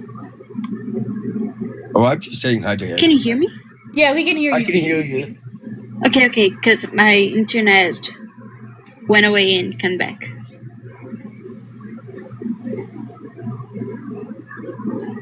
Charlie in chat says they're low energy. They've been laying down most of the day. I found my biggest thing right now is my normal breakfast thing. Bacon and eggs is like now one of the things that like makes me extremely lightheaded. So if anyone has new breakfast food suggestions, because that's the big reason I'm low energy now, because I'm like not being good at. I've tried. I can't do porridge. I've tried 4 separate times this week, different kinds of porridge. The texture is too gross. I think I'm gonna have to get cereal again. But cereal's like not filling. No, do pancakes or waffles. Yeah, but it's like I need something that I'm gonna, which for now, absolutely I could. I need something I'm gonna be able to do like when school starts back up. Smoothie. See, that's the problem. Is I have so many texture things, and so many breakfast foods are very texture. I can't do smoothies. I think I'm gonna see because like bacon's. I don't know if it's the bacon or the eggs triggering me, so I'm gonna try them individually. And if it's just the eggs, then I can hopefully do like breakfast sausages or something. I don't know. I'm so mad about it. 'Cause I'm like, hooray! I did not like eggs. I spent so long like making myself like eggs because like this is a breakfast food that doesn't make me sick, and now it makes me sick. So no, what you do is there a Walmart near you? Yes. Okay, so you can go buy one of those miniature waffle makers. That's a really good point, actually. And it's really easy to make waffle mix because you can get waffle mix that only needed is eggs and milk, or you can get waffle mix that is already pre-done and all you have to do is add water to it. That's so smart. I should do the same thing with mini waffles. Michael's saying what kinds of eggs, how are they cooked? See, that's the thing, because it was like, I was all eggs, I was good, and then it was suddenly fried eggs, I couldn't eat more, and I can still do hard-boiled eggs, but I'm starting to get like more sick when I have hard-boiled eggs, but I'm hoping it's like a momentarily something else in my diet's causing it, because I need protein. That is like my main protein source. Here's the cool thing with waffles. You can put like chocolate chips in it. You can put blueberries in it. You can put strawberries in it. You can put waffles in anything and make it good. My favorite thing would be toast with cream cheese and ham. I love it. Yeah, toast Ham? is a really good one. No, I like the cream cheese and toast, but I've never had ham on it. I think different places call different things ham. Because ham to me makes like so much sense on toast. But also I know Ham like isn't the big food, like slices of pig. yeah, it's like the thin slices of something. Yes. That's what ham Yes. is to me. Yeah, like kind of like deli meat. I think is. Yes. In Brazil, toast is kind of different. You take two breads and put things in the middle and close it in a grill. Yeah. And it's not like separate pieces like we usually see from United States and Canada. I have like little mini. Why are you taking that back? All the way to the front door? Yes. Oh, yeah. Sandwich maker. Perfect. Thank you. It's two breads and things in the middle in the sandwich maker. Perfect. I love it.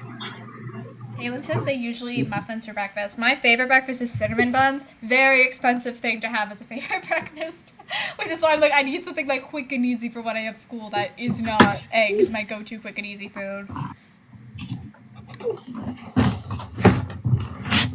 To get us back on topics, I feel like this one we're just trying to fill time.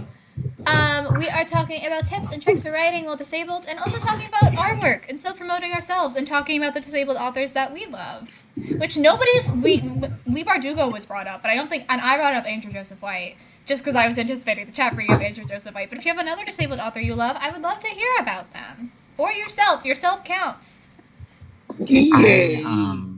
I just found a poem about disability that I wrote. Would it be all right if I read that? Yes. Okay. Let me make sure that my mic is picking me up. Did you say you wrote Why Worry? No. You say you didn't even recite it correctly. Okay. In a kingdom of raindrops, I was a snowflake. I was softer, colder, more delicate in a way nobody understood. I was easily smothered by the rain. One drop and I was gone. One drip and I was back to square one. In a kingdom of flames, I was but a piece of paper. They knew they could burn me at any second, and oh, did they threaten to. One spark was all it would take, and it was lights up for them, lights out for me. In a kingdom of lions, I was a gazelle. In a storm, I was the sun, desperately trying to peek out. In a city, I was a rat in the middle of the road, nearly a nuisance, get out of the way or get killed. Others, dysfunctional, broken. Not once in the kingdom of raindrops was I, the snowflake, offered a protective shield. Not once in the city of cars was I, the rat in the road, stopped for or picked up. Not once. No, not once. Now wouldn't that be nice? That's so good. I love that. I love like metaphor, which I feel like everyone loves metaphor, but I love specifically that kind of metaphor in a way I don't really know how to articulate. Thank you.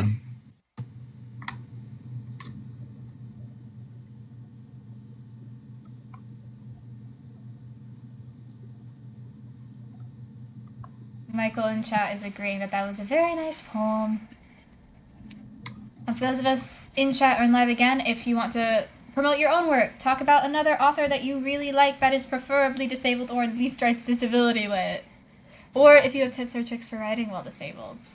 Which, again, the reason we combine these topics is because those are all, like, very quick topics. But they are things we can talk about a lot if people have other authors they like. Or themselves. I was wanting to ask, for Alex and other people who have aphantasia, what would be the best way for a scenario description? I have the exactly opposite. I have hyperphantasia, and I really have no idea how to make it a text work for aphantasia.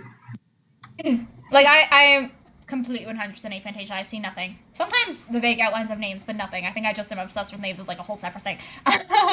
So I don't think there's any, for me personally, like anything you can do that is going to help or hurt description.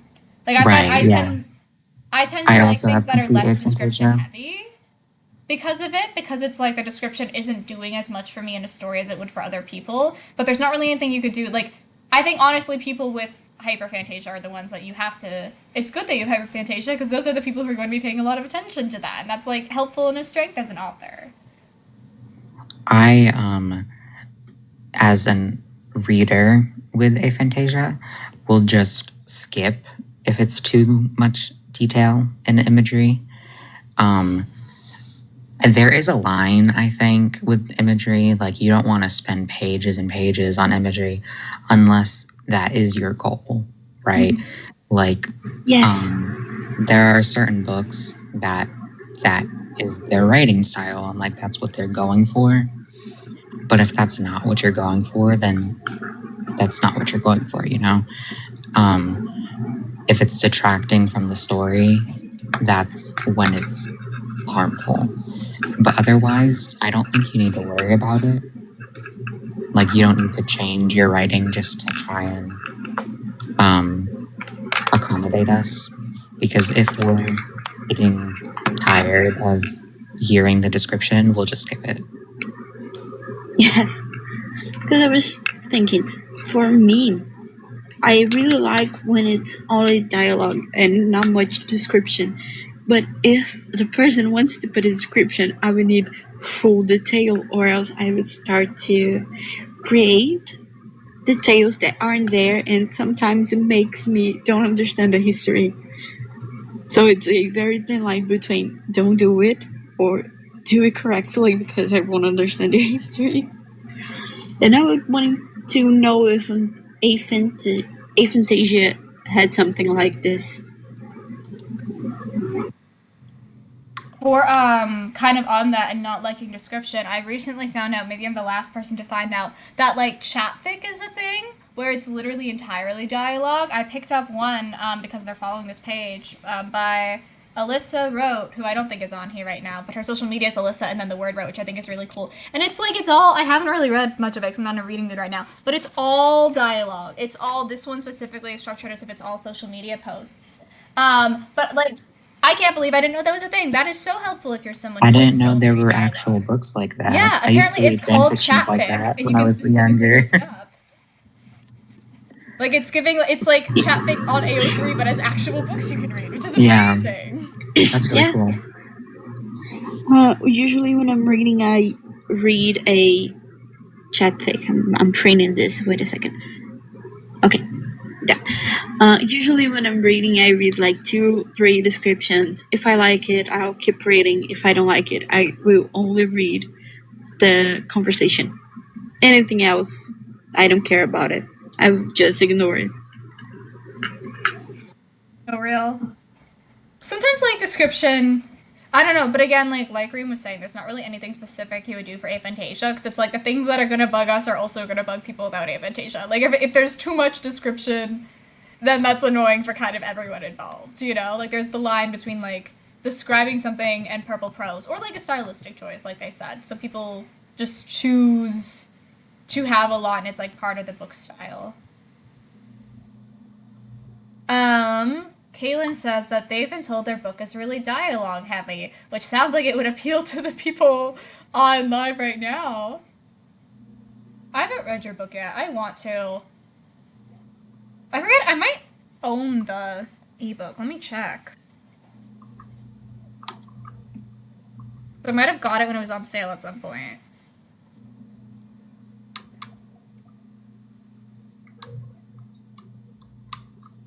I do not own it yet. As they used to write fantasy books in the lane of Wings of Fire, you thought your writing was super bad, but, and I'm assuming there's a part 2 to that comment.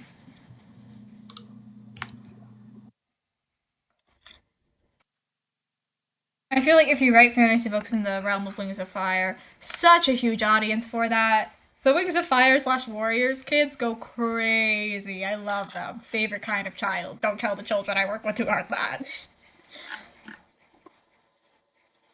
But your fatigue and mental illness made it hard to write. No, and that's so hard to battle with. I find, like, writing for me is sometimes very good for my mental health.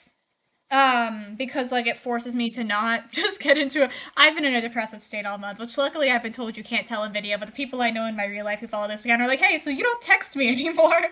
When you get on video, you pretend you're fine. But I find like when I am in a depressive state, like it gives me something to do instead of like if you're a person with depression, the worst thing you can do is lie around in bed all day, and it's real good to have like things that you can do that aren't that also are like very low energy activities.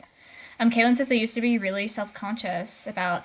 I'm good. I just like I'm clinically depressed. Like nothing has happened. I'm all good. I'm all fine. It's just like you know how like you can feel it and you're like I'm getting nothing done and have absolutely no energy all day every day, and like that's why like I've been buying books that people have been talking about. I haven't been reading them because I can't read when I'm like this.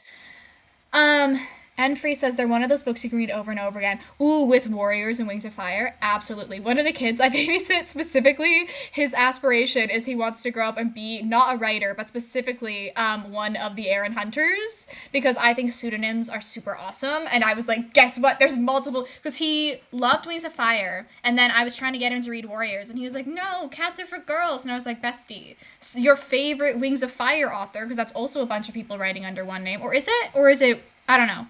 But anyways, the Wings of Fire author or favorite one is one of the Aaron Hunters. And we talked about how there's multiple Aaron Hunters, and he has a bunch of things he doesn't agree with, and characters they killed off he doesn't agree with. So he, like, his goal is to grow up, become an Aaron Hunter, and revive all of the cats that died that were his favorites. Yeah, I think Wings of Fire is one person too, and then that one person has done some of the Warriors books.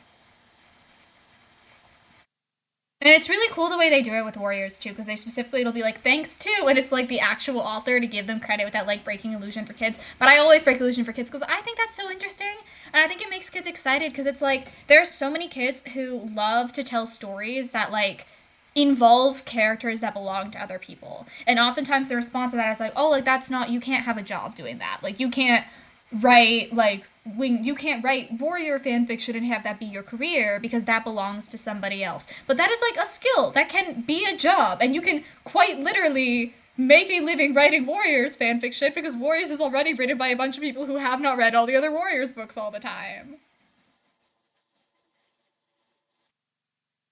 Kaylin says they still sometimes write fanfiction when TV shows do stuff you don't like. Me! I never write fanfiction where it's like, oh, here's all the tropes I like with characters from a property, because otherwise I would just make OCs. But if a book does something I don't like, I'm writing fanfiction about it. Absolutely.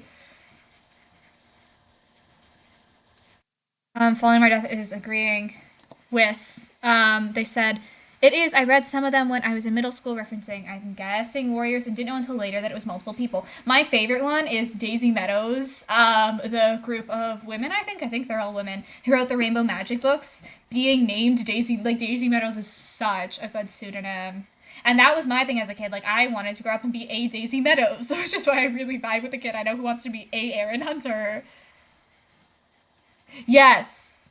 Yeah, Tuiti Sutherland is the one who did Wings of Fire and also some of the Warriors books. Oh, Falling to My Death said they also didn't know the Daisy Meadows. That was when I found out, like, a couple, because I was telling everyone, I'm like, that's so crazy that your name was Daisy Meadows and you grew up to write books about fairies. I'm gonna Google and see if this is her real name, only to find it was multiple people. And there was, like, a hoax a few months ago going around on TikTok where it's like, R.I.P. Daisy Meadows, and I didn't fall for it because I knew that was multiple people. There's no way you can R.I.P. Daisy Meadows. That's not a real person. But yeah, genuinely, I don't know. I get what, like, because the story does not get worse for children if they know that, like, their favorite series is written by a bunch of people instead of one person. And I think it's so cool to talk about because I think it's really important to talk about the ways that, like, writing can look different. Because there are a lot of kids who, like, are so good at writing and are so creative and just want to play in someone else's world. And I think it can be helpful and empowering to be like, and that's a career. That's, like, an actual thing you can do. Anyways, we are once again off topic, as we are all the time. If anyone had anything to say to get us on topic, please feel free to cut me off literally whenever and share tips or tricks or your own work or the works of other disabled authors that you enjoy. Alex, you left? Sorry? You left? I left? No. No, The Alex other didn't you is leave, not I here. think. Oh, the other me left. Yeah, the other me left. Oh, okay. I was like, did I? I thought yours glitches about why I was gone. I'll make the other me join again, actually. Because that's my... Like, I think if this account left, you wouldn't be hearing me anymore. No, I was Yeah. like, what are you talking about? Okay, I thought mic's it was gonna your be- Wi-Fi because you said you were having Wi-Fi issues. Okay, they're back. Yeah, my other account has more followers than this account, so sometimes I go on that one too, so more people have it showing up in their notifications. And also, then I can like my own live. I'm not gonna lie, I've been doing that this whole time. And then I messaged my professors after, I'm like, wow, look at all the likes we got, and it's me. The first time it wasn't. The first time we genuinely got to 10K on our first live without me liking it even once or joining even once. Kaylin is saying, okay, but if there was one person named Daisy Meadows, it would be so cool. No, I felt a little bit robbed, not to find out that it was multiple people, but specifically to find out that, like, Daisy Meadows didn't exist as a real person with that real name. Like, such a cool name. I love cool names. Who are other authors? Alex, Yeah, say things, please. how are your college professors reacting to the lives, to the TikTok? Is it going well? Yeah, like I don't see them much during this, so I've sent them like one update, and I think they were like a little shocked. I sent them an update like 3 days, and I'm like, yeah, we have like 3,000 followers, which we still do now. It's still at 3,000, but they were like, whoa, people are actually engaging. Like they didn't say it like that, but the vibe was very much they did not think people would actually engage with this. So it's been very cool that they are. Yeah, I don't know.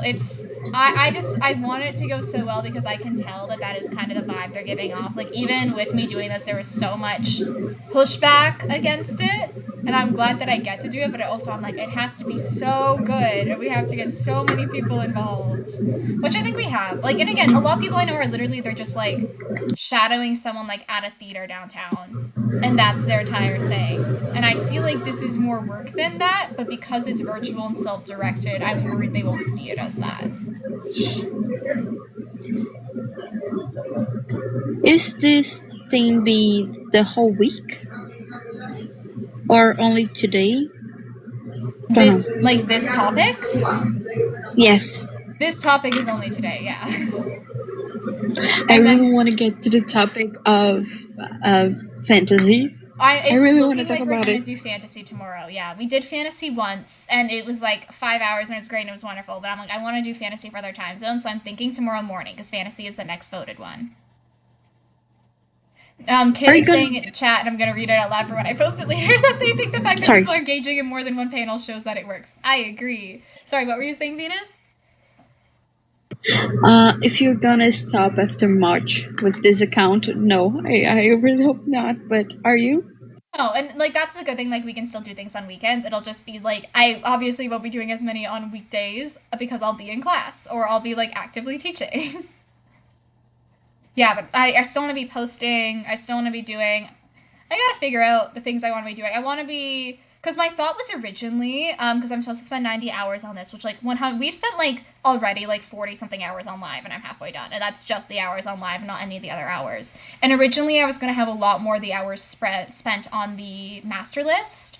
And I don't know if we can tell that I have not been spending a lot of hours on the master list because very intentionally, like that's something I can easily do while school's happening. Like I love my teaching lectures. Some of them are the same thing for 3 hours, and I can be getting so much master list stuff done during that. So I'm trying to like reallocate my time to doing more of these right now when I do have to have time carved out, and then afterwards I can be doing stuff like focusing on that and then only doing lives on the weekend and like making curated posts being like, here's a bunch of autistic lit books. It's also really good because like there's various, I think right now cerebral palsy, if I'm right. Kaylin, are you in the chat? Can you tell me if I'm right?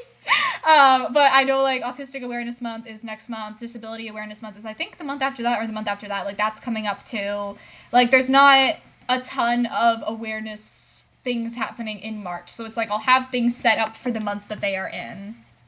I'm gonna look up Disability Awareness Month, so I'm gonna disappear again. Disability Awareness.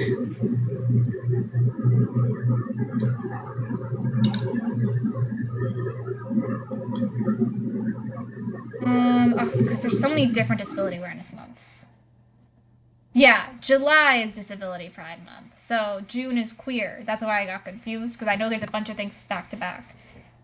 Yeah, Kaylin says I'm right. It's Cerebral Palsy Awareness Month right now. Yeah, so it's like that. I want to look into more cerebral palsy books specifically this month and find out the other disabilities that have their awareness months right now. Yeah, Disability Pride is July here too, I think. Or at least that's what I celebrate it every year.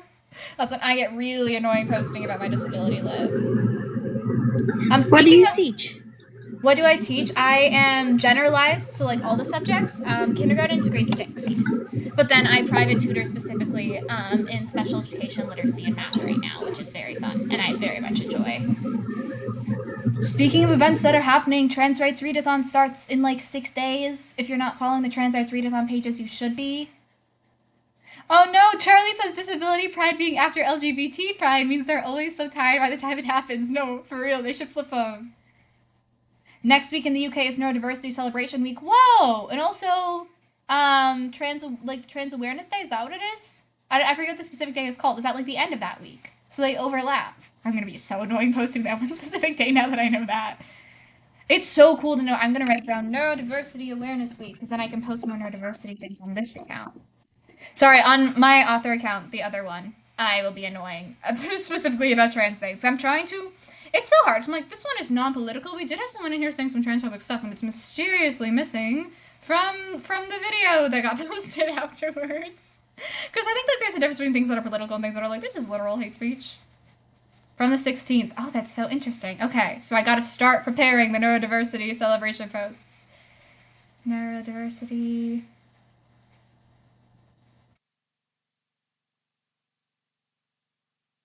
Which 2 books, Kit? I'm Mutuals. Alright, I don't even know if we're Mutuals, but I know at one point for like a few minutes, one of the organizers of the Trans Rights Readathon was in one of these, and I didn't catch it while they were in here, and I made the mental note, I'm like, oh, I should ask them to say something about it, and I completely forgot.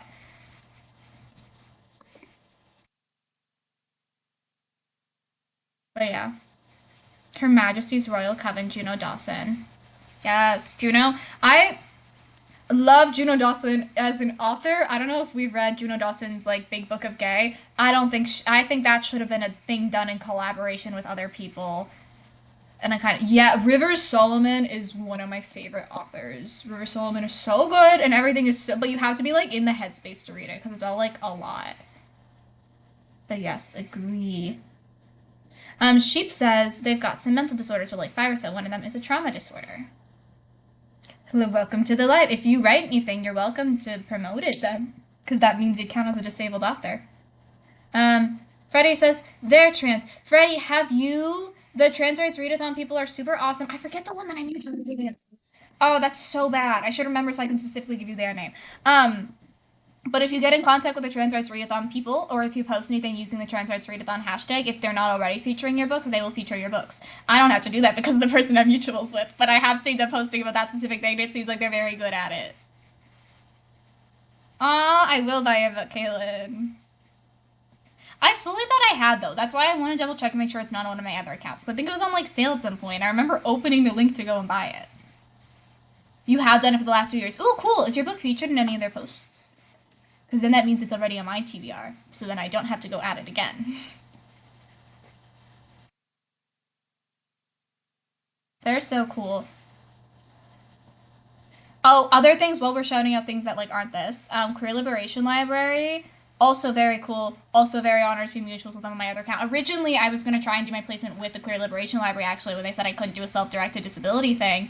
And they were like, we're all doing this part-time. You are not going to be able to get 90 hours with us. But they tried so hard to be so accommodating there because they're sweethearts. Archdemon Kit says their problem is so much queer fiction is teenage and they struggle to read that young. I think that's definitely, I think it tends to be, especially I find it with like sapphicism, because lesbian is a word I can't say category. You tend to hit a certain age, and especially contemporary, it is all smut, which is fine. I think smut is like so important. But yeah, there is definitely, I find most adult contemporary sapphic lit, the characters do not identify as lesbians or as smut. And that's the thing that exists. Like, every single rom-com I pick up and people are like, it's a lesbian rom-com. You read the entire book and they don't use the word lesbian like a single time. And I have feelings about that.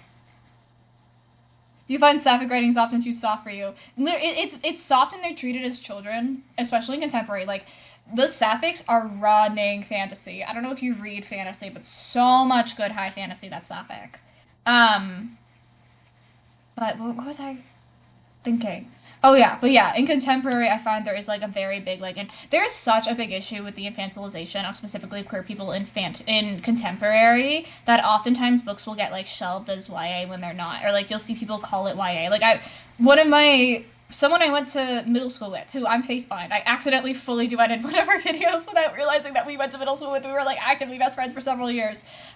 Such a sweet girl posted a video being like, "Oh my god, I don't know what it is about Red, White, and Royal Blue, but it's the only YA book I like." And I'd be like, "It's because it's not YA. It's because you think it's YA because it's queer." Which isn't her fault, because a lot of people promote stuff like that, like YA, and it's like it's not queer. It's just a it's not YA. It's just like a contemporary book where the characters are in their 20s and queer. Freddie says they're reading Deathbound. It's not bad. I also, Kit, I can send it to you. I have a master list of 1,000 Sapphic books, significantly longer than this one. I think I have a tiny URL for that, if I can remember what the tiny URL is. Sapphic master. tinyurl.com. But those are all Sapphic. They aren't other kinds of queer. Sapphic. And I haven't updated that for like years.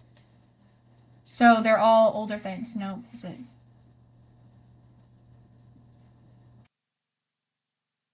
I could just go find the link, but for some reason I insist on making things hard for me. Okay, bye falling to my death. Have fun taking pictures and buying groceries. I will find the link.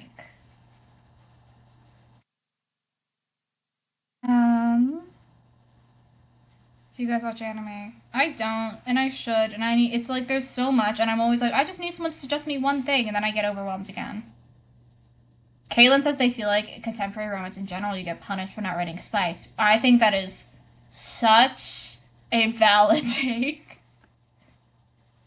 I even because again, I very vocally write YA, and it's getting better now, but I think it's more so like my audience is more curated now than it actually getting better. I used to get so many emails specifically being like, "Can you let me know how spicy this is? I only or even reviews that are like, I wish this was spicier." I'm like, "Oh, the 16-year-olds?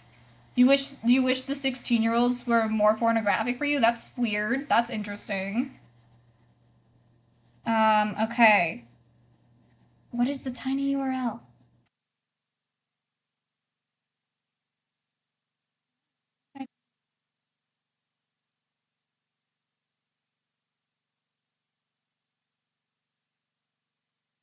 It's books.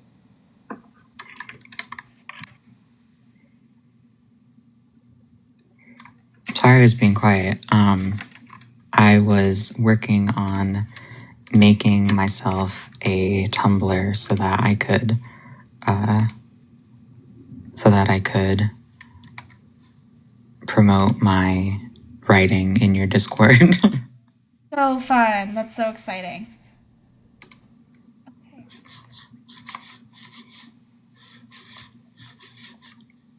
Do tiny URLs expire? Because I thought I tried one of these as a tiny URL. I don't think they expire. Okay, I just typed it wrong, I think. Oh, okay. No, it didn't. Because I'm looking, because I thought I knew the tiny URL. Was it tiny URL? I'm so confused. Okay, I give up on trying to link the Sapphic Master Doc. I'm just going to join from my other account again, because it's linked in that account's bio. And then you can click on that account, and then you can go to that bio, and you can find all of the Sapphic books that are ranked by age range, which is very helpful. Google says tiny URL never expires. I literally just went to check, and I have the URL exactly right, but when I type it in my phone instead of clicking it, for some reason it doesn't work. Kit says, it's not necessarily spice, you just find teens hard to relate to. No, 100%, and I think a lot of older, queer characters in their 20s are often kind of forced into this, infantilized role to appease straight audiences, or forced to be, purely spice-based characters, which sucks. But if you go to my other account and go to the link in that bio and go to the Sapphic Master Doc, it's sorted by adult and stuff. I think it's less organized than this one though, 'cause that's the one I made when I was 18.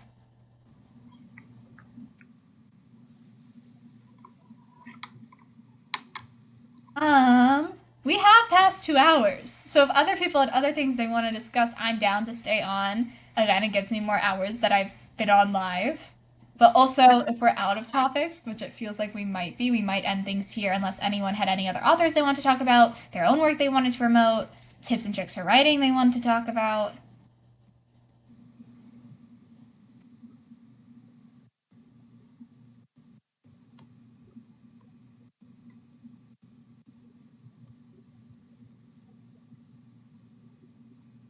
Think Venus, my camera angle is different than normal because a lot of people brought it up this live, and I was like, oh, so many people are mentioning the curtains. No one's mentioned it before, so I'm guessing it used to be like, I don't know. It must have been positioned in a way where you couldn't see them before.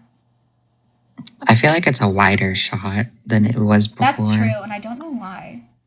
Which you can like see all the stuff I have on the ground. It's actually not a lot. I'm a big. There's like a giant ass puzzle on my. It's like an 18,000 piece puzzle. So a That lot is of like the so things that look like autism. bins and stuff are me sorting puzzle pieces.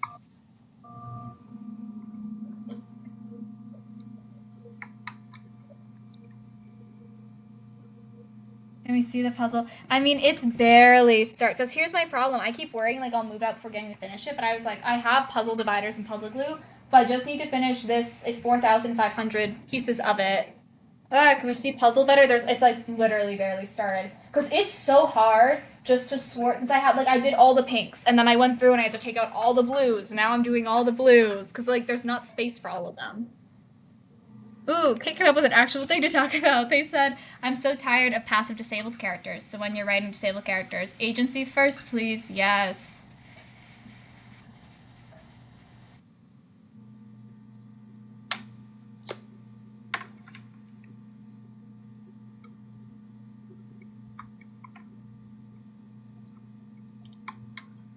Does anyone else have any things that they're working on they want to shout out? Disabled authors they like that they want to shout out? Or tips and tricks for writing? 'Cause otherwise I think we might wrap up. Electra's Guardian says they want to know how to do word I don't know if I can say, which is why it's going to be hard to do the spice conversation. Spicy fic with a disabled character. Specifically with wheelchair characters, I think it's important to keep in mind that, one, most wheelchair characters, like most wheelchair users in real life, are ambulatory, so would not be limited in as many ways as I think people assume wheelchair users are. But two, even wheelchair users who are not ambulatory, there is a partner involved. Partners can be helpful, depending on like what you can and cannot do on your own.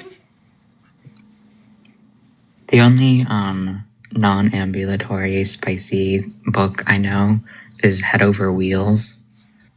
Ooh, I haven't personally read that one, but I've heard good things. Okay. It's Yeah. MLM. Okay, ooh, even better.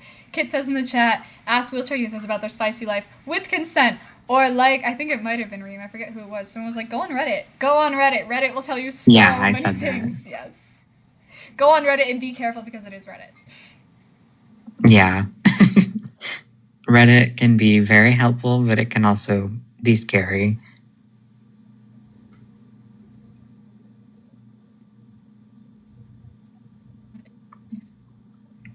Or things we want to shout out or talk about, I will say make sure we go and vote on the times that work for us and the topics for next time.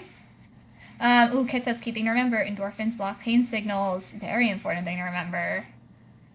But yeah, vote on topics for next time. It looks like it will be fantasy, and even if a later time wins next time, we're not gonna do, because our last time we did fantasy was I think from 7 to 12, like 7 p.m.